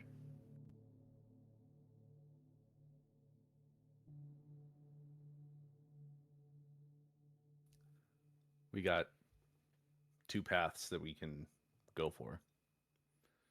I mean, if we can accomplish one of them and head down one, then it's a win. Because, yeah, we can't go back empty-handed. We can't go back and turn away from those two paths. We have to see where it goes and decide on one of them and stick to it. Let's see what they have to say. So as the pack wraps up the conversation, you have one more thing to say there, Forged? As the conversation is wrapping up, I'll actually, kind of if they're talking more about the mission, I'll look to Rory, who's sitting close, as I'll say, hey, Rory, after this, could you stick around for a little bit? I was wondering if you would... Yeah, I'm playing my guitar, and I was wondering if you want to talk about, instruments, especially your dobro. I was wondering if you would want to talk about that. She'll look a little shocked. Mainly at the fact that he addressed her instrument by the right type of instrument. And then, yeah, I'll stick around. I was just gonna go grab a quick glass of water, and I'll go grab you one too, and then I guess I'll be right back so we can talk about that. And she'll awkwardly get up and go and get water. So as I was saying, as the group finishes their conversation and goes their separate ways to go about their business, whether it's healing or having a conversation or just simply considering all that's been said. This is where we go to break. We'll be back in just a few minutes with the second half of tonight's story, where the deliberations begin. See you shortly. St. Petersburg by Night is brought to you through collaborations with our partnered vendors, Chromatic Creations US, Panchi Artista, Ember Fox Dice, Devlin the Bard, Champs Tramps, and Howl and Hop Tea. Links to our partnered vendors, as well as our Twitch and YouTube channels, can be found on our website, stpetebynight.com. You can follow St. Pete by Night on all socials with the hashtag St. Pete by Night. If you wish to support our program, you can do so at ko-fi.com/St. Pete by Night to help keep the stories rolling. Welcome back. In the first half, the pack planned for the upcoming deliberations, as well as laid out most of their issues on the table with one another in hopes of establishing trust for the challenges that lay ahead in the future. Now, in the second half, we find ourselves in the Hell Saloon, a common meeting place of the Sept from Hell. This is where the deliberations are to take place. The bar, of course, has been closed, as this is a late night meeting after the typical operating hours of the Hell Saloon. There are very few vehicles in the parking lot. There's the police cruiser, obviously belonging to Aaron, as well as the van for the Hell Saloon that Red often brings to and from the establishment. There's the vehicles you brought. And then there's no other vehicles in the gravel driveway. As you arrive and make your way inside, the lights in the establishment are on, although some of the external spotlights, the extra lights that they have on when the business operating hours are going on, have been turned off to give the establishment the closed feeling so that no passersby try to come in and disturb the proceedings that are taking place. When you enter into the establishment, you see the typical faces: Red, Aaron, Sean, and Rick. Rick, the man who very few of you have taken the time to meet, who very few of you have gotten to know, and maybe even have never seen before. Rick, a man in his 30s, possibly early 30s, possibly mid 30s. It's pretty hard to tell from his sandy blonde hair that has bits of gray in it. He wears a plaid shirt and jeans and boots. He has a very pleasant smile on his face with laugh lines and crinkles at the corner of his eyes and a nice full beard with a little bit of a bushiness at the bottom that shows a outdoorsman style life. He definitely gives off that pleasant aura that Stakes was talking about, a peaceful calm. Some tables have been pushed together for everyone to be able to find pleasant seating. Red is standing as everyone enters, but the other three are seated. Of course, as you arrive, Red offers drinks to anyone who wishes any. There's pitchers of water and glasses on the table, but for anyone who wants something more, beer, cider, even cocktails for those who wish it are provided. Free, of course.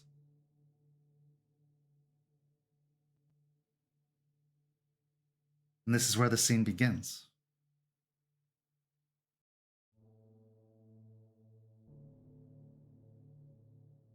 Red starts by saying, "Welcome, everyone. I'm glad we could all get together for this conversation. I'm sorry our last meeting was on such unpleasant terms, but I'm glad that everyone's looking better and feeling better, I hope. he says, looking specifically to Forged and Juniper. You do look like you're recovering nicely. But of course, business waits for no man or woman.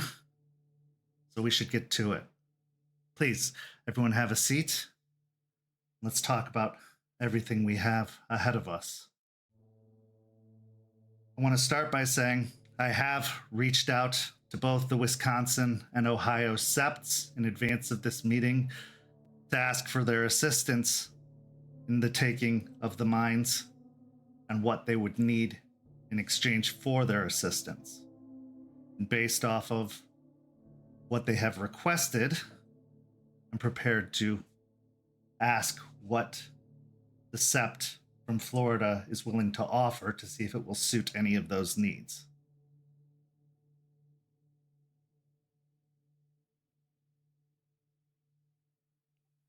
Before getting into the conversation, are the tables set up to where like they would be facing us and then we would be facing them? Very much like a business style, yes. There's your side and then their side.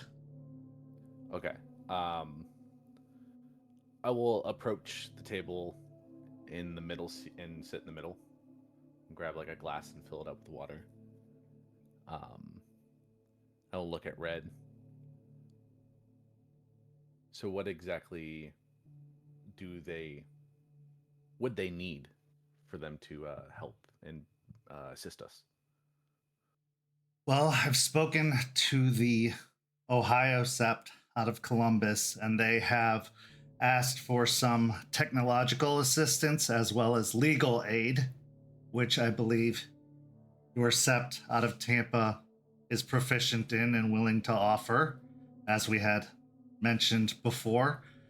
And then the Sept out of Wisconsin is looking for assistance in the creation of a moon bridge, as well as potential ritual assistance. They also have asked for a favor in the future in terms of manpower.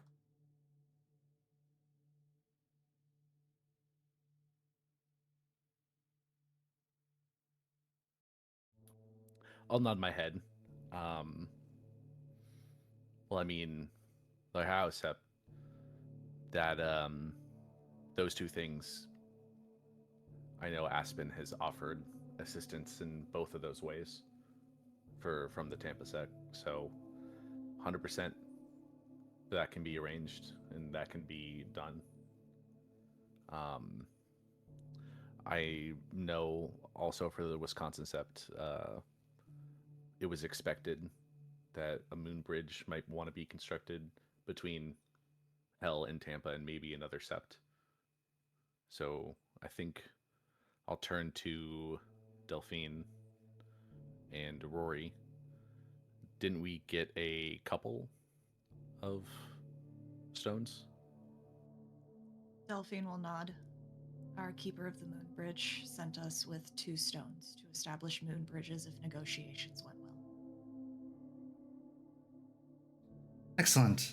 I believe the issue with the Sept in Wisconsin, and he looks over towards Sean, and Sean speaks up.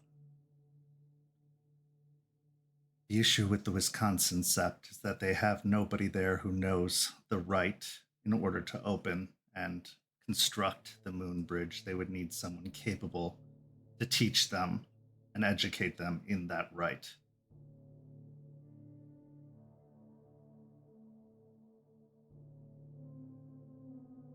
They would need someone to train them to be a gatekeeper.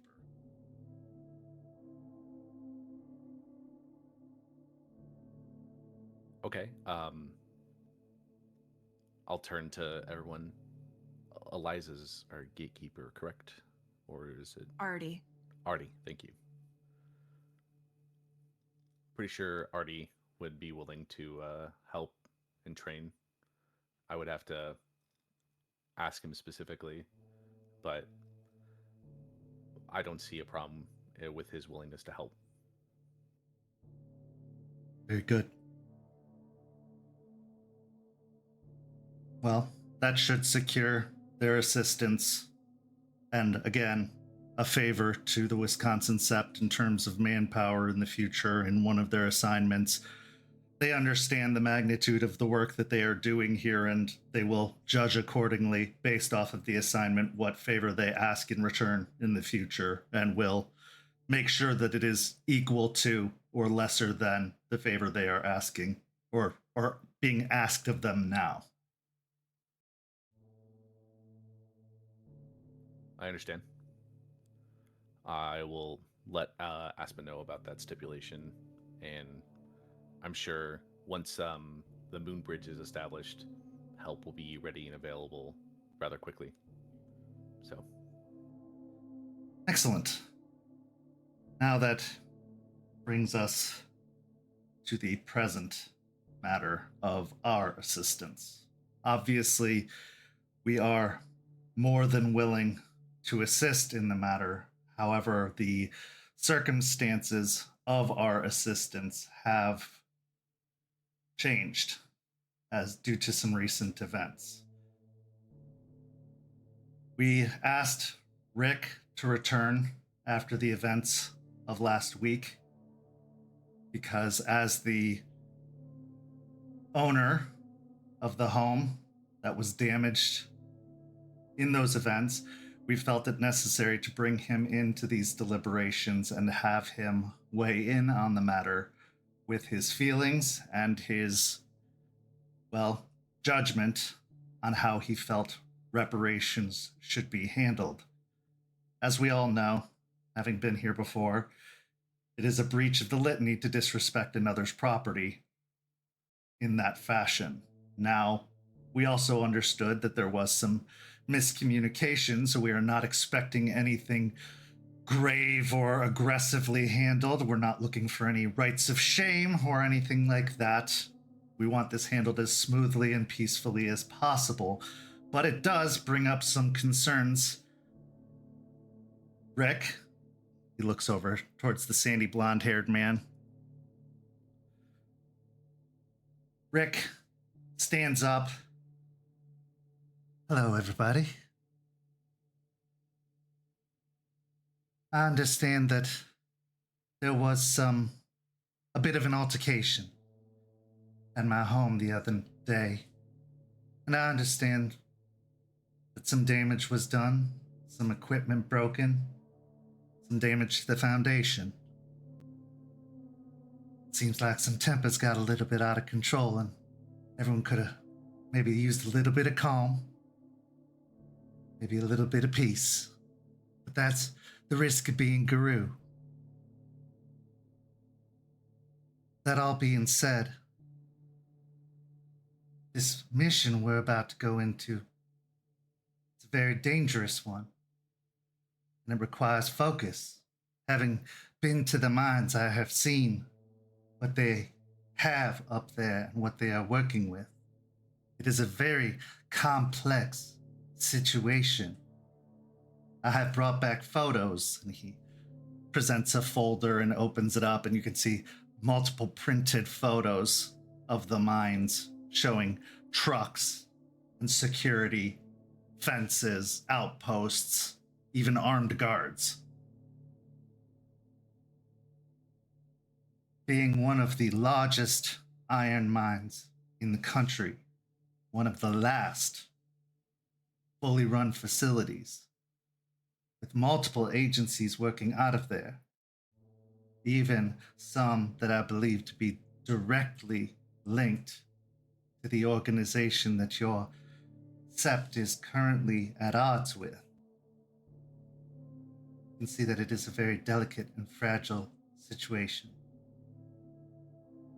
So, I would ask what it is your pack is willing to offer in terms of recompense for the damage that was done, because I was very willing to offer you the space of comfort to stay. It's my pleasure to host you, but I did ask for respect for the privacy, and that respect was not given.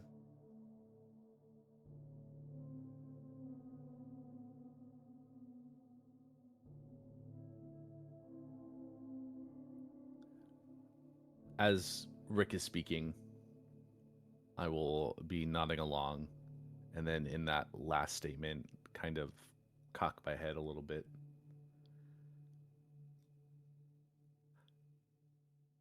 First off, I would want to apologize for what happened and the damage that happened to your house. That was not anything that you should have had to go through, and it's not something that we should have ever done. But like Red said, there was a slight miscommunication. We were unaware that it was your house. We did not know that this was your property, and ignorance is not an excuse for what happened. But we would have, going in, if we had known, been respectful of your privacy, been more respectful of the house, and tread a little bit more lightly. But that was left, unfortunately, unaware to us. We were just told that it was a house available that they were renting out. So even without a lease agreement, it's a common practice to go breaking deadbolt locks or padlocks off of doors. At this point, Forge will speak up. Right in front of me, I have 3 beers lined up. I'm only drinking from one right now. The other 2 are unopened. As I'll say, that's my fault, man. I got some shit when it comes to the foundations.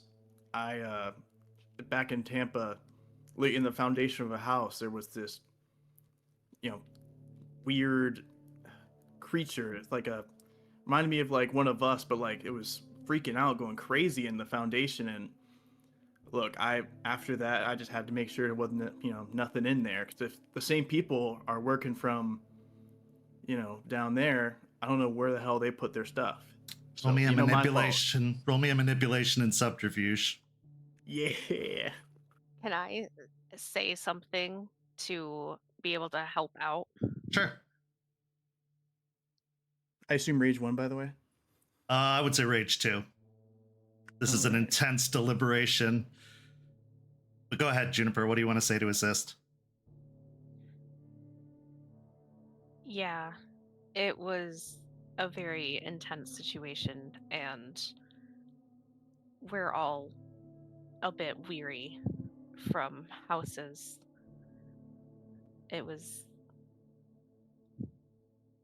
It's not an excuse, but he's telling the truth. Out of my 7 dice, I got 6 successes, no crit. Then why were you holding a box? Sean says. A box that was buried beneath possessions.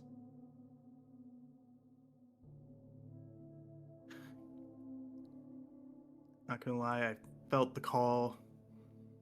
I felt the call of the rat. You know how we are when it comes to things that are not supposed to be known, like secrets. I saw it and I thought,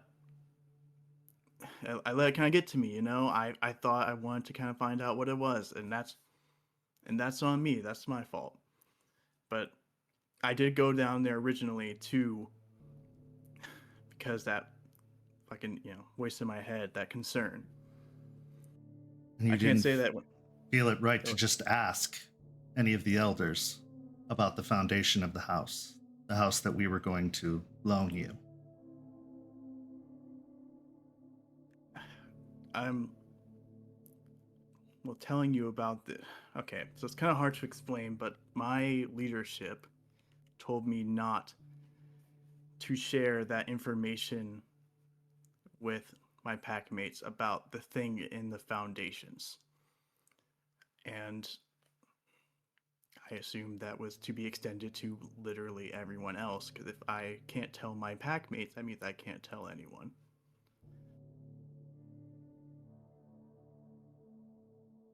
Well, I appreciate that being honest.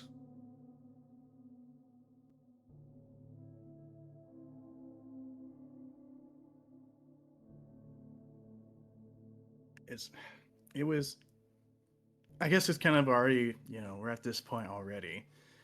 It was apparently something called an abomination. So after I saw that thing, it freaked me the fuck out. And yeah, I don't know if anyone knows what that is, but I didn't.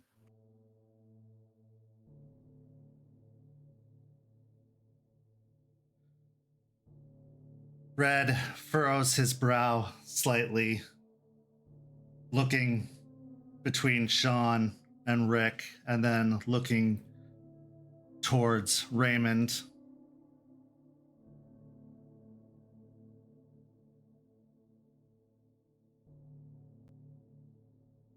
So, is this the story they told you?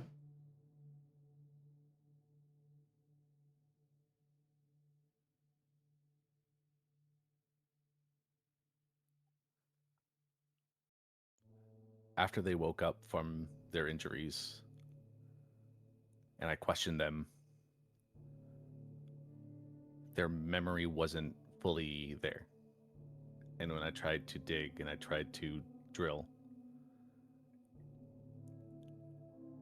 they didn't remember everything that happened down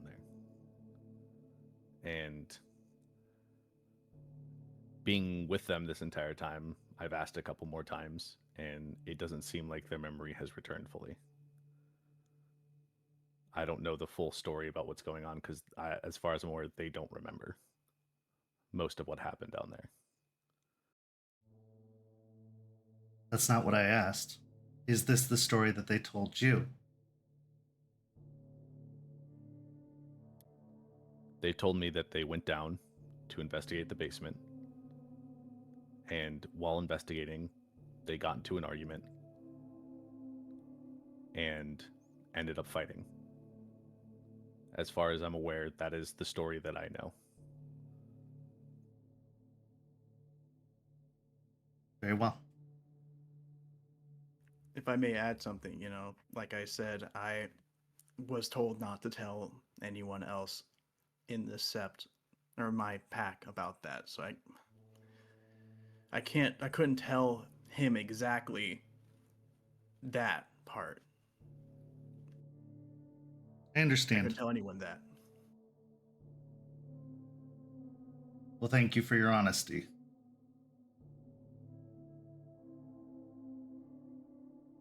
Well,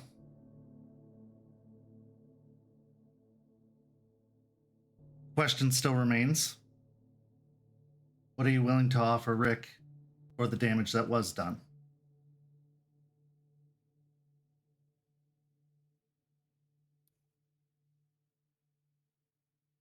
So unfortunately, we can't pay back the headache that that this caused, and the worry and the disrespect, but we can pay back all the equipment that was broken.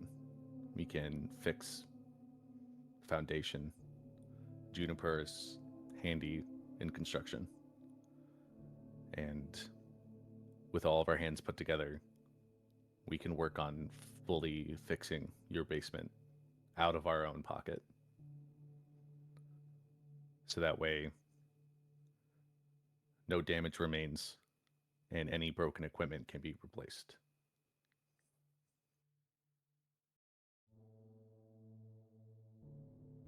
Is this agreeable to you, Rick? Well, with the cost of the equipment and the cost of the repairs to the foundations, I believe should equate to about $30,000 or so dollars, but I believe if they are willing to pay for it to be done, then I should consider that enough, yes. You hear Ford just and just start spitting up their drink in utter shock, like what the fuck? Ford just kind of try to collect themselves.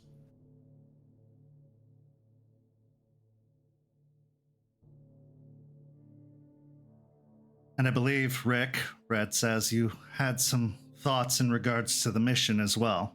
As you are still the offended party, I would hear your thoughts on that. Yes, I do. As I was saying, this mission is, well, it's going to require a great deal of trust, and I fear that I'm not sure that I can express a great deal of trust in this matter, even in the story that was told of what occurred. I'm not entirely sure it's completely accurate. But that's neither here nor there. They've agreed to pay for the repairs. But this is a very delicate matter. Since they are willing to do all that was requested and they are willing to offer the formula for the iron that is requested, my suggestion is that we take the assistance of the Wisconsin and Ohio Septs and we take on this mission and have the emissaries return to Florida. But I think the best way to assure success in this matter is if our entire pack goes.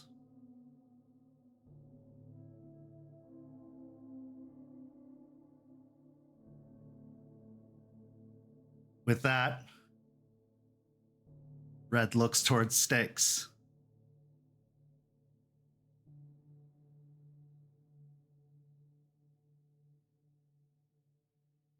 We could use the help of a good Ragabash.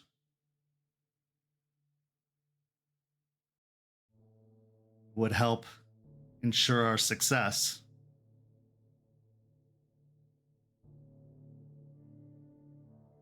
Stakes, sitting in her chair, the bottle of beer in her hand, stares at Red,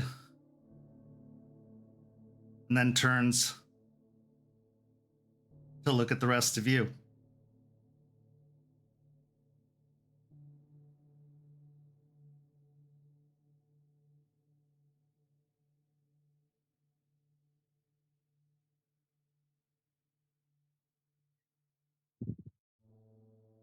We don't want to make you choose. And I take a second to look at the others. But we're not gonna leave you behind either.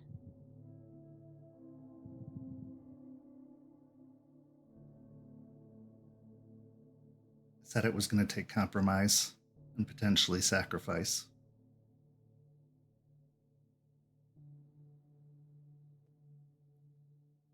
I will look at Stakes with the understanding of that deal that I made with Stakes before coming up here. And I will stare at her for a few seconds. If this is what you want to do, and if you want to go with them to help complete the mission, I stand by it and I support your decision. I'll kind of like look over like and just say like I'll start like I imagine I'll actually be like sitting next to him.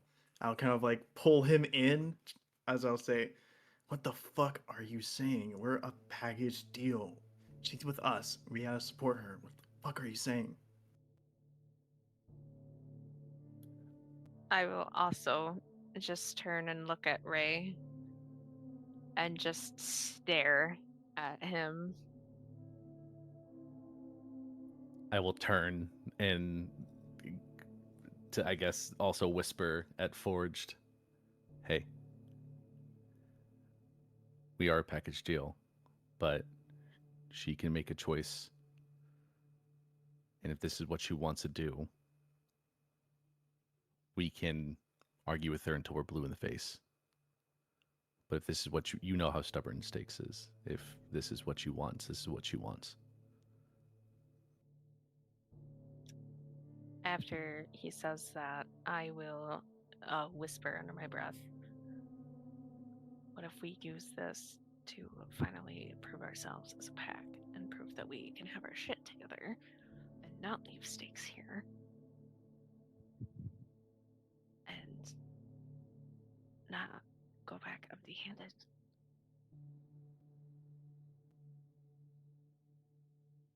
Rory's gonna look over to Ray for a quick moment. And then she's going to look over at Rick. You mentioned something about trust, and I completely understand where you see that there may be a lack in it. And I'd like to, if willing, while we are repairing these services, give you an opportunity to share with the Sept up here the stories of how that is not entirely the case. This incident, I see it more as a growing pain of that trust getting stronger. And if Stake chooses to stay, another way to build that trust between, and she'll look at Stake's, her original pack and ours, after all of the mistrust and tension and wedges drawn between all of us. I think maybe that land bridge could be a way to extend it. A way for us to build that trust. Show that we're not all dwelling on the past, in a sense, and willing to try and fix things even though there's gonna be a bunch of bumps in the road.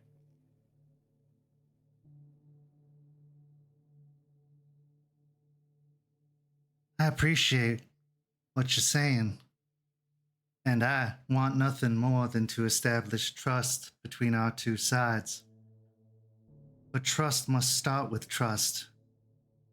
And beginning with a bold-faced lie to my face about your intentions of going into my basement is not a good start.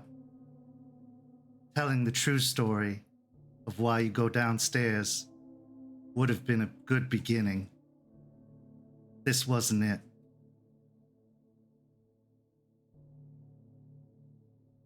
I mean, it was part of it, okay? It was a part. I can't deny that. There's other parts to it too, but I felt that was the most relevant to talk about. Partial truths might as well just be lies.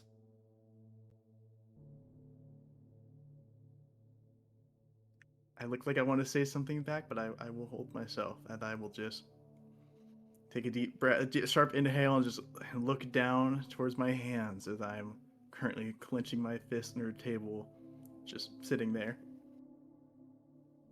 I am also white knuckling it underneath the table.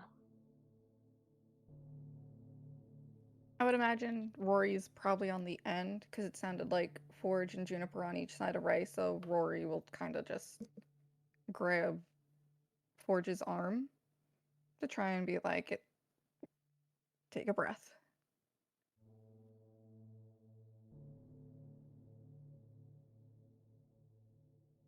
If y'all need a moment to talk about it, we'd be happy to step out and give you the floor to have a moment to deliberate. We understand that this is a very important conversation to be had, and it is an unexpected development, but a lot of unexpected developments happened this past week, and it has altered the conversation.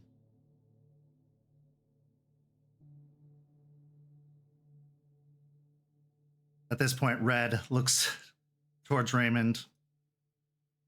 Do you need a minute?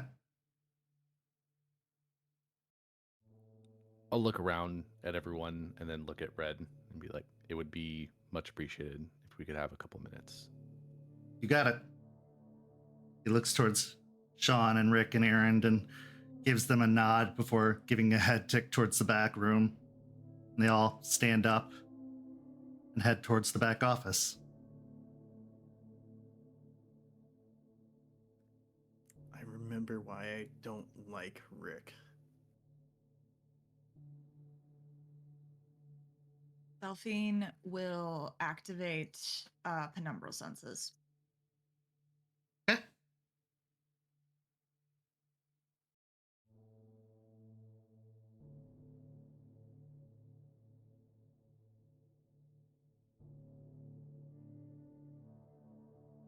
Did Stakes stay with us? Yeah. Okay. 3 successes. Looking around, still the same room. Same weaver spirits constructing and upkeeping the bar. Same wild beyond.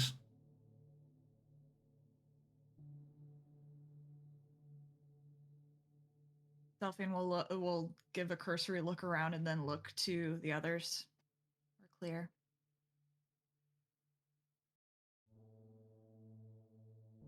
We should assume that they can hear us.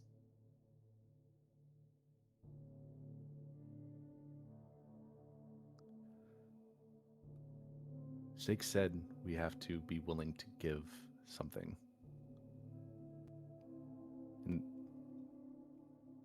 it's also Stakes' choice whether or not she goes on this mission and stays. They also said a lot about trust and how and Rick said that that partially telling the truth was basically lying. I mean, they haven't been exactly honest with us. They didn't inform us about that it was Rick's house. They also chose when we returned to tell us about all of the reasons behind the strife, instead of being open with us when we were pups, new to the Sept. They want to talk about trust. They didn't have a good start at it. Everything that you're saying is right, Delphine, but if we even try to bring any of that up, it's just going to be seen as nitpicking, and we're not in a position to say anything. So we just sit back and take this like good little pups, just sit here and let them, I guess, just use us how they see fit. It's not fair for us. I mean, we promised to fix everything we fucked up, and we promised to pay back $30K, by the way, which I don't know any of you, but I don't have that fucking money lying around, and we're gonna have to get that money, but we still offer to do all that, and yet we still have to give, and talking about trust and shit. We could always be maliciously compliant. And then what? For what purpose? Cause more problems? I don't think that's the correct avenue to go down. Look. And No, sorry, go ahead. And honestly, I think we can be nitpicky. We just have to word it correctly. We have to not be too judgmental to their face about potential hypocrisy, but we need to word it in the correct way to see that where we're coming from. They might shoot us down, but at least we can kind of try to show them a double standard, which might work. I frankly also do not feel comfortable leaving Stakes up here by herself without us, I haven't seen him yet, but that doesn't mean he won't come back. And this place has had issues with Fenris in the past. I don't want to leave her here alone. It's like, it's We're more than talking- just... Go ahead. Sorry, we're talking as if she's not standing right here with us. I'll say it to her face. She'll look directly to Stakes. After everything you've said, I don't want to leave you here alone. I can't trust that wolf will come back.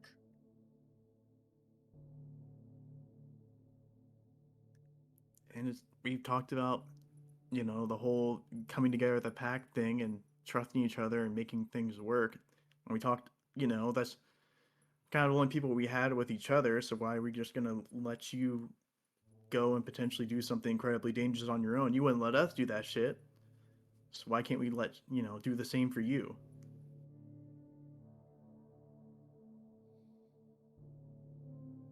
I said that we weren't going to make you choose, but we weren't going to leave you behind either. I personally would rather we go with than watch you go off on one. It's not even this Sept, it's not even this pack. It's just, well, I know that I don't want to physically walk away from you. I know. I told you that I'm always going to put your health, safety, and welfare first. But I'm also asking all of you to put your trust in me. If you don't trust them, fine. But I need you to trust me. For once, trust me completely. When have I ever not been able to take care of myself? If you stay here, you're asking me to divide my attention between myself and you. If this is what they want, let them have it. I have always survived.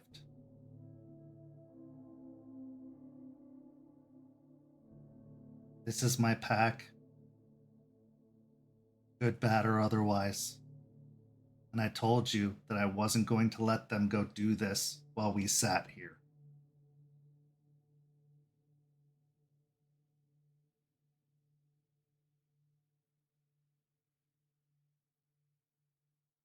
This is the bed we made. You think you were entitled to the full story. I could have told you that story too, and I didn't. So I'm as much to blame as they are.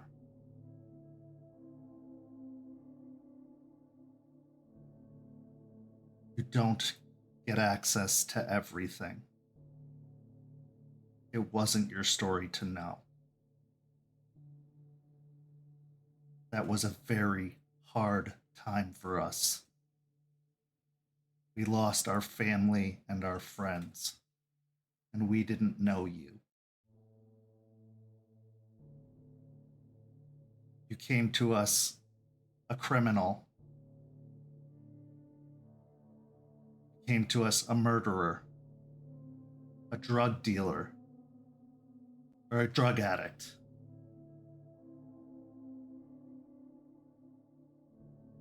You came to us with checkered pasts. Would you have learned the story eventually? Maybe. But you weren't entitled to it.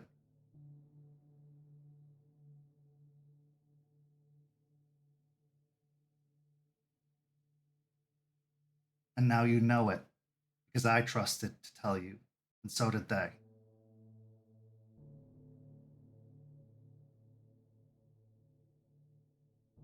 Is there a double standard? Maybe. And when you're an elder, you can make your own double standards.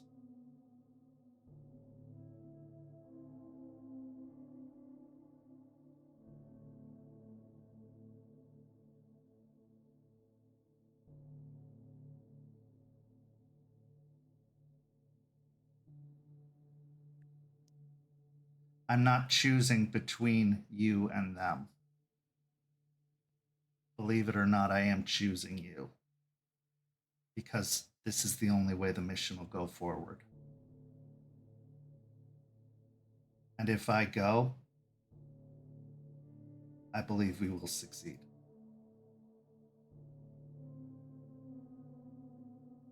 At least I can try and ensure it.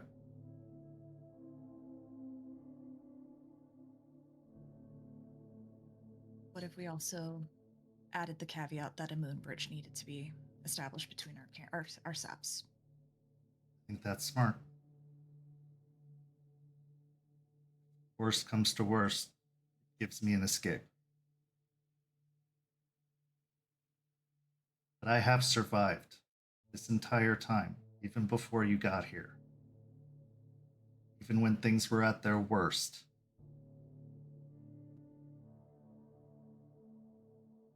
But I did it because I was alone.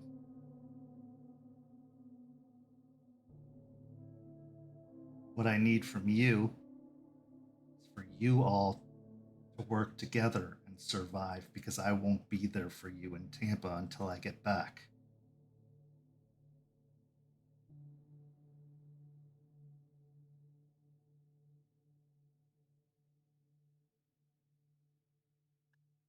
Rory's gonna lean back in the chair and cross her arms. But this doesn't mean that you're getting out of that story you owe me. I will come home. I promise.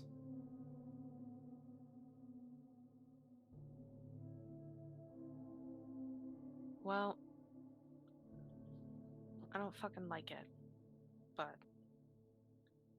whatever to get this mission done, I guess. Don't take it out on the elders of Tampa. They didn't do this.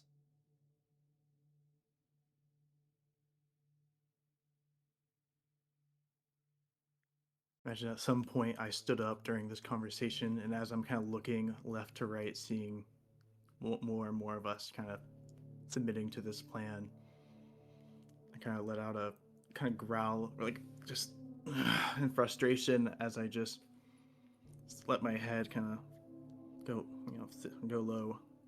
And I'll just sit back down slowly and just take a deep breath and just say, fine, if that's what we have to do. One additional caveat, I think. This one's for you, Stakes. If we establish this moon bridge and you're in trouble, you have to call us. Because we can come and help. Don't know how to use a phone. I will teach you before we leave. Just get her a flip phone. Those things are indestructible, aren't they? The Nokia or whatever. Aren't they easy to use? I will try. There are other ways to call you, but I will try.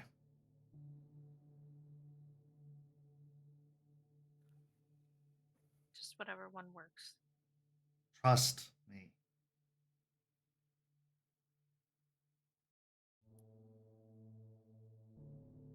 Stakes, out of everyone, I trust you the most.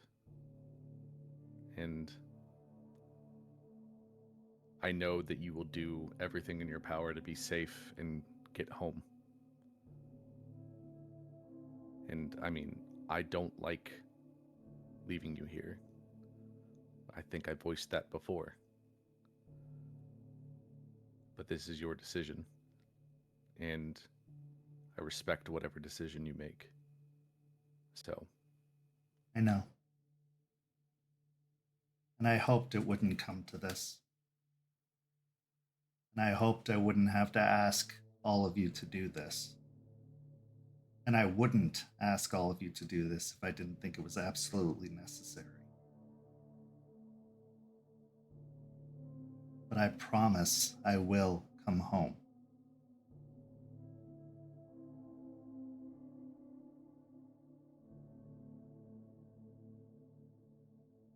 Besides, you don't have to leave yet. You have some things to finish here before you go.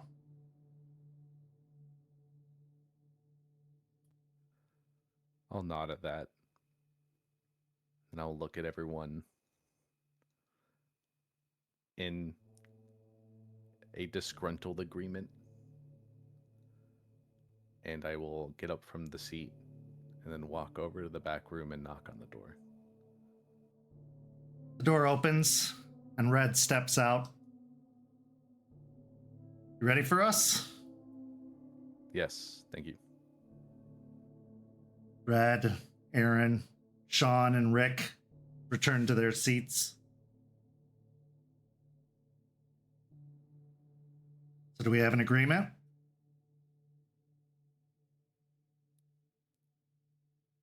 We do. If you need Stakes to complete this mission, Stakes is willing to stay, then we're okay with that. But if it's possible, before we leave, we want to try and establish the moon bridge for the trade route and any quick assistance that is needed, potentially, before we leave. Absolutely. It'll make delivery of the iron that much easier, too.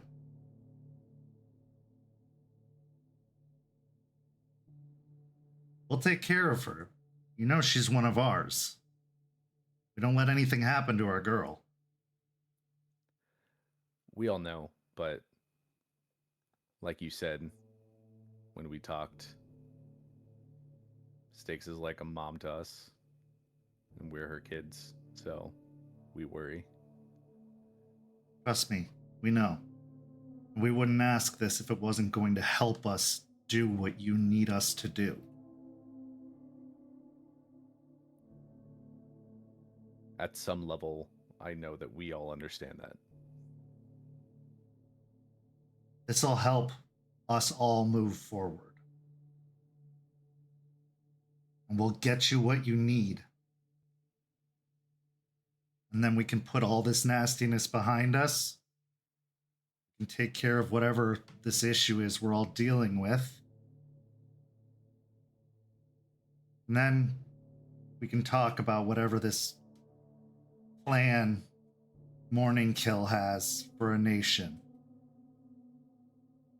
Give us this trust to take care of Stakes. And it will be returned.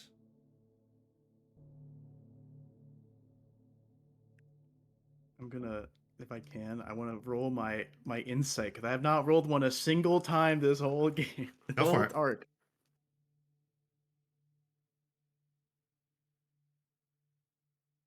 I should be using that dice spot. This is taking too much time to grab these dice.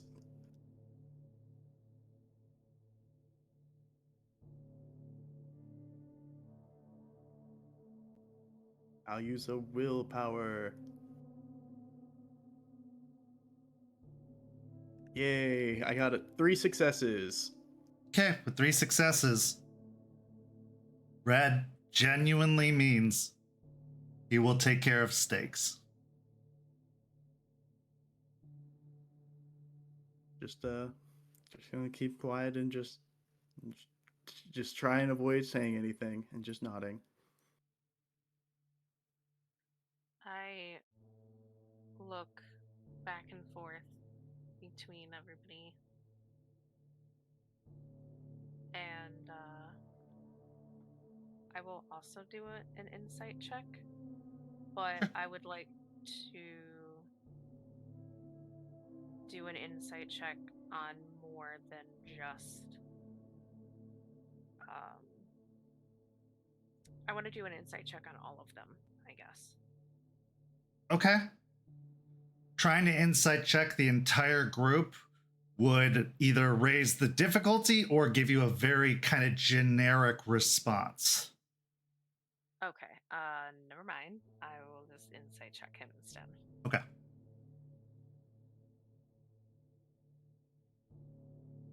Yeah, because it'd be like a vibe check of the room and you'd get kind of a vague idea.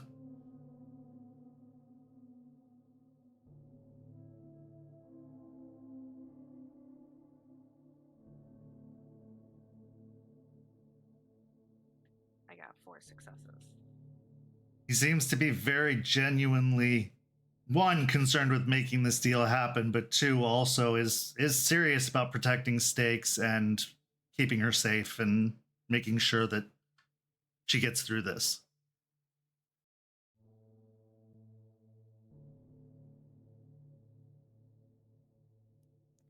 I'll look at Red.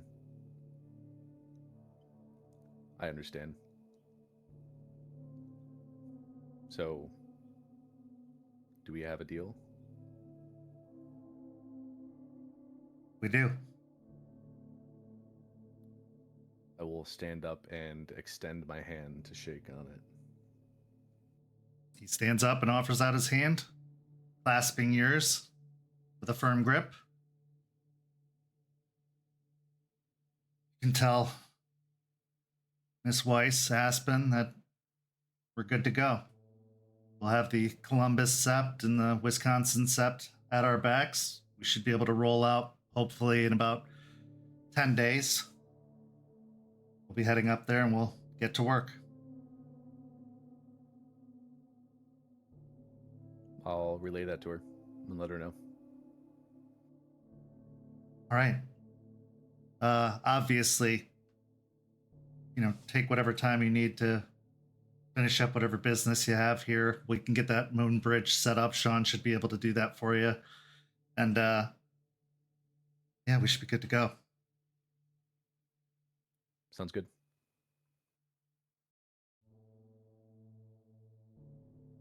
With that, the elders all stand up, giving nods and some smiling, kind of appreciatively, but softly. The meeting starts to disperse.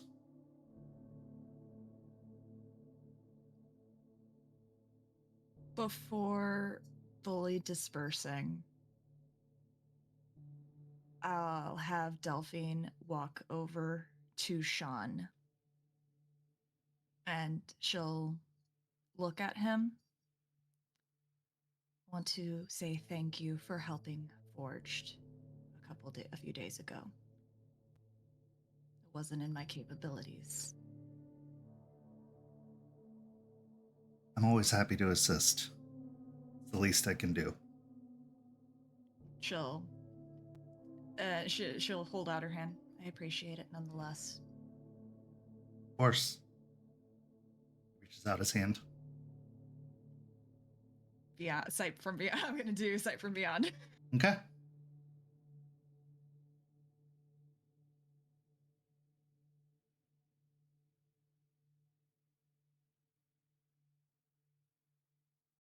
But I'm at 2 rage because of drugs, but has my rage increased at all over this situation? I would say so, yeah. You're probably at 3 rage now, considering Stakes being told to stay behind and...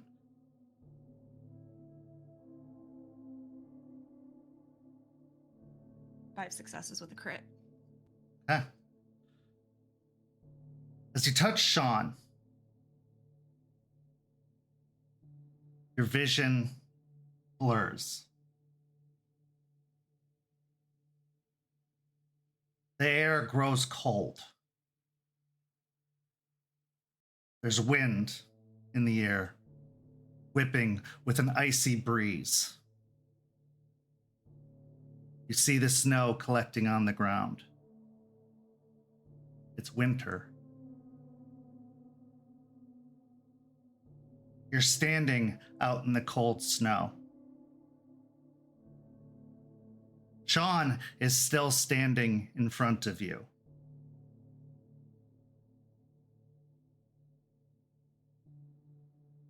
He casts a long shadow.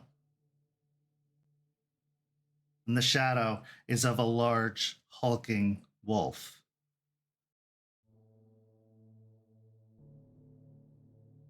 But then comes the sun. And as the sun rises, the snow melts away, and so does the wolf.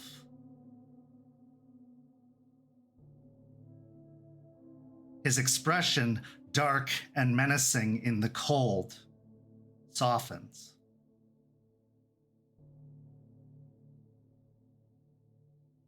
What was anger becomes sadness. As the house in the distance, which was dark and full of red light, is now just dark and empty.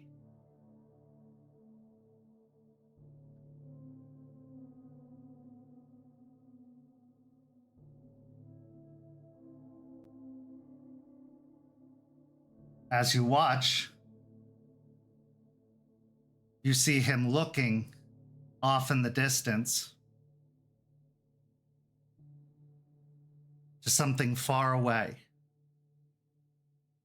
longingly. You try to follow his view to where it's gone.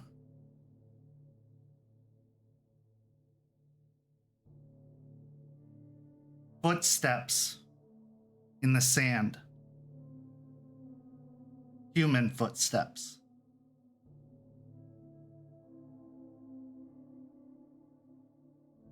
And then you look back. And Sean's body is on the ground, bloody and shredded. And in his blood is the pattern of a spiral.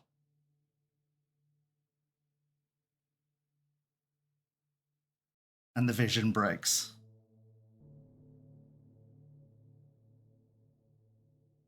I feel like I have to do a composure and resolve.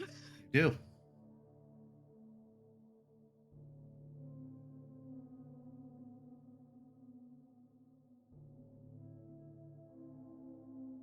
Five successes, no crit. You were able to. Your breath catches in your throat for a moment, but you were able to keep your composure still.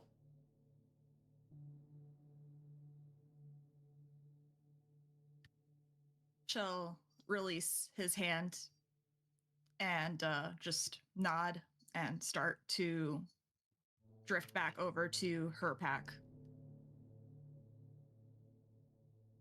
Okay. As actually, I'll see Delphine kind of drift over. I'm gonna stare, look at Rick for a second, look back at you, then I'll lean down and say, "Rick isn't a leader, right?" You mean Sean? No, Rick. Red's the Sept leader. So he's not the leader, so I can challenge him, right? No. No, this is not like beef and challenge, but potentially maybe just say, hey, maybe we could leave this up to like a challenge. If we lose, we do. No. I thought that was like a whole part of culture. You can challenge. Okay, yes, challenges are part of our culture, but if you challenge him, he determines the challenge, not you.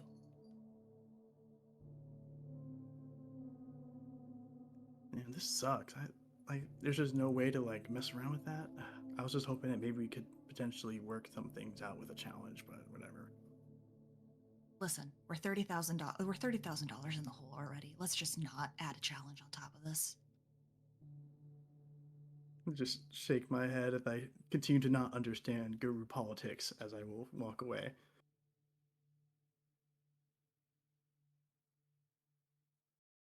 Then she'll just sigh and head over to where Ray is.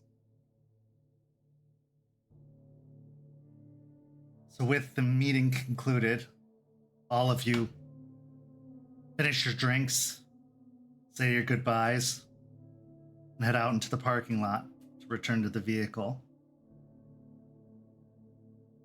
You have a few moments to talk amongst yourselves, the elders still within the bar as they're wrapping up and closing up shop before you head back to the motel. If there's anything else you wish to say before we call this story to a close this evening.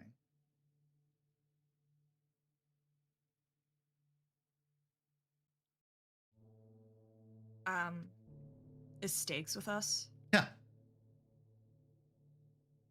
I'm going to look at her and just furrowed brow, concerned.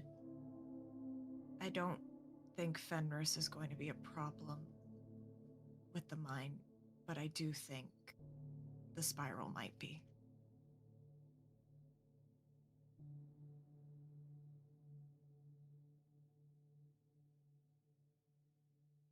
She furrows her brow.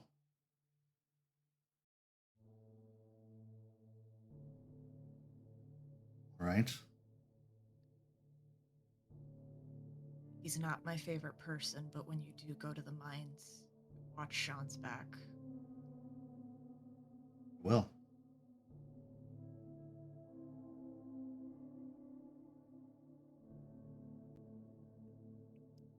Is this a good time to ask what the spiral is?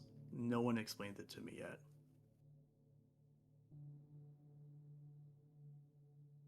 Stakes, frowns.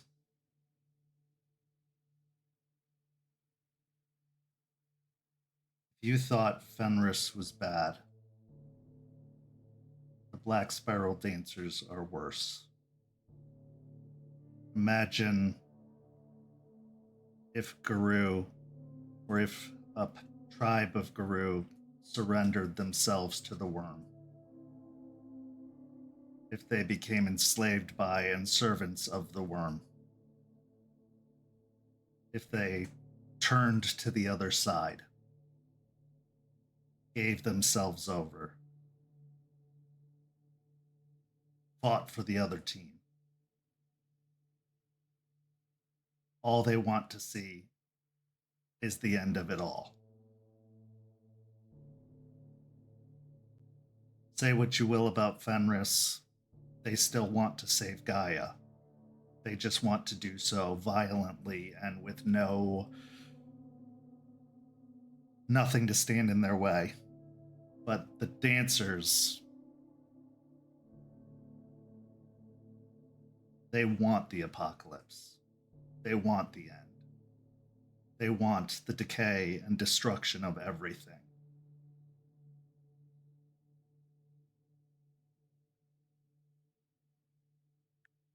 Why the fuck would anyone do that? It doesn't seem to make any sense, and I don't know why everyone. Is it like something that you can just fall to? Like just, Yes. What? What makes somebody fall to that? What? That doesn't make any. Like, is they. The story What? as it was told to me is that an ancient tribe of Guru went into the Umbra to try and combat the worm directly, to fight it where it lives, and they never came out.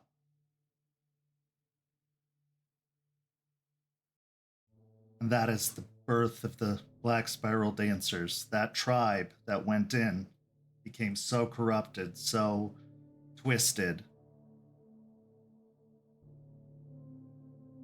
They became slaves of the worm.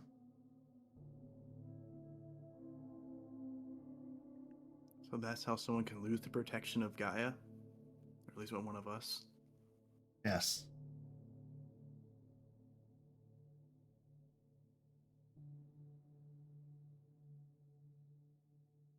Well, I got a bit to think about now. That The difference Ember is said that.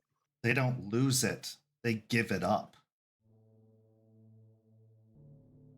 So it's entirely just willing choice. It has to be something they willingly do. Some do, others just lose it, but some give it up willingly, yes.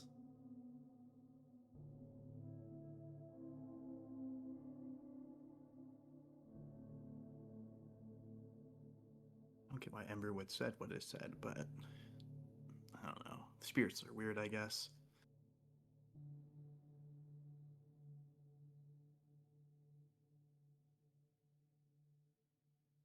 Sounds like you just need to be extra careful while going to this mine stakes. I'll have to tell them in our preparations, but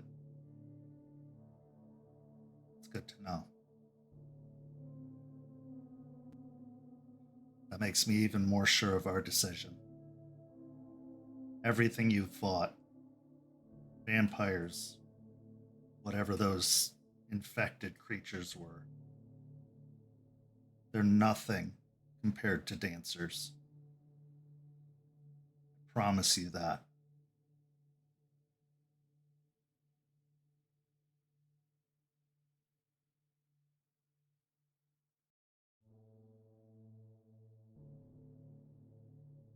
Hopefully they just believe you when you tell them.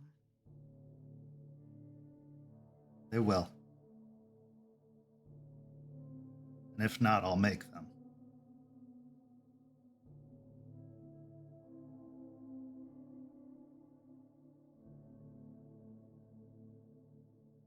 As everyone gets into the cars, there's a silence on the drive home. The knowledge that in just a few days, you'll be on your way back to Tampa with one less member of your group, sending them into an unknown fate, an unknown future, trusting them that they will return, trusting that they know what they're doing. Trust is a very, very valuable thing. Even more valuable than $30,000. And this is where our story comes to a close, but not without one last scene.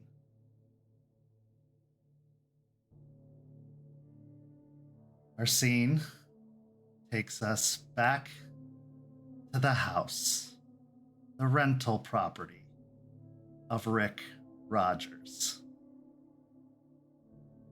Rick is on the phone, making a telephone call. He's down in the basement. There's the cracked foundation, the broken boxes, and the steel lockbox. He reaches into his pocket and withdraws a key and turns the key and opens up the box, revealing a stone. The stone has a slight, almost icky green sheen to it.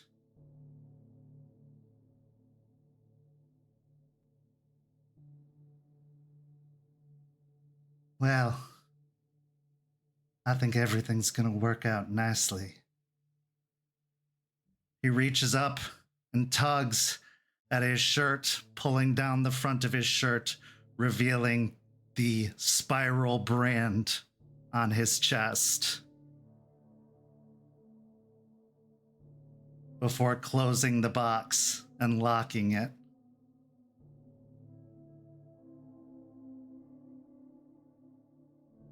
And this is where our story comes to a close. Thank you so much to these amazing players. Thank you to everyone watching at home. Next week will be our last episode of Hellhounds for the summer. So thank you so much for tuning in tonight. You want to make sure to tune into that and tune in to our last episode of the summer of Rage Across Tampa on Tuesday at 10 p.m. over on Twitch. And the last episode of Hellhounds will be on YouTube on Friday at 7 p.m. So tune into that. And go follow St. Pete by Night on all of the social media listed in the description and join our community by following that Discord link. Thank you so much for joining us, and we'll see you next time. Have a lovely evening, everyone.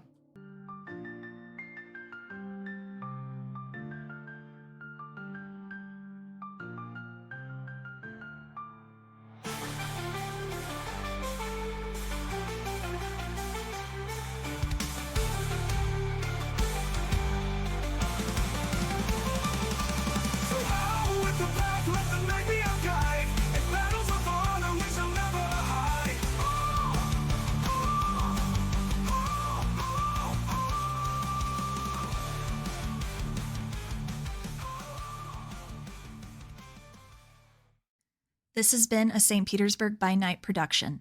Hellhounds is produced in agreement with the World of Darkness and Dark Pack. The storyteller for Hellhounds is Kent. Tonight's characters were voiced by Jay, Lilith, Ben, Nikki, and Caity. Visit our website at stpetebynight.com for more information about all of our productions and how you can become a part of our community. Thank you for listening. Until next time, fangs, stakes, and claws out.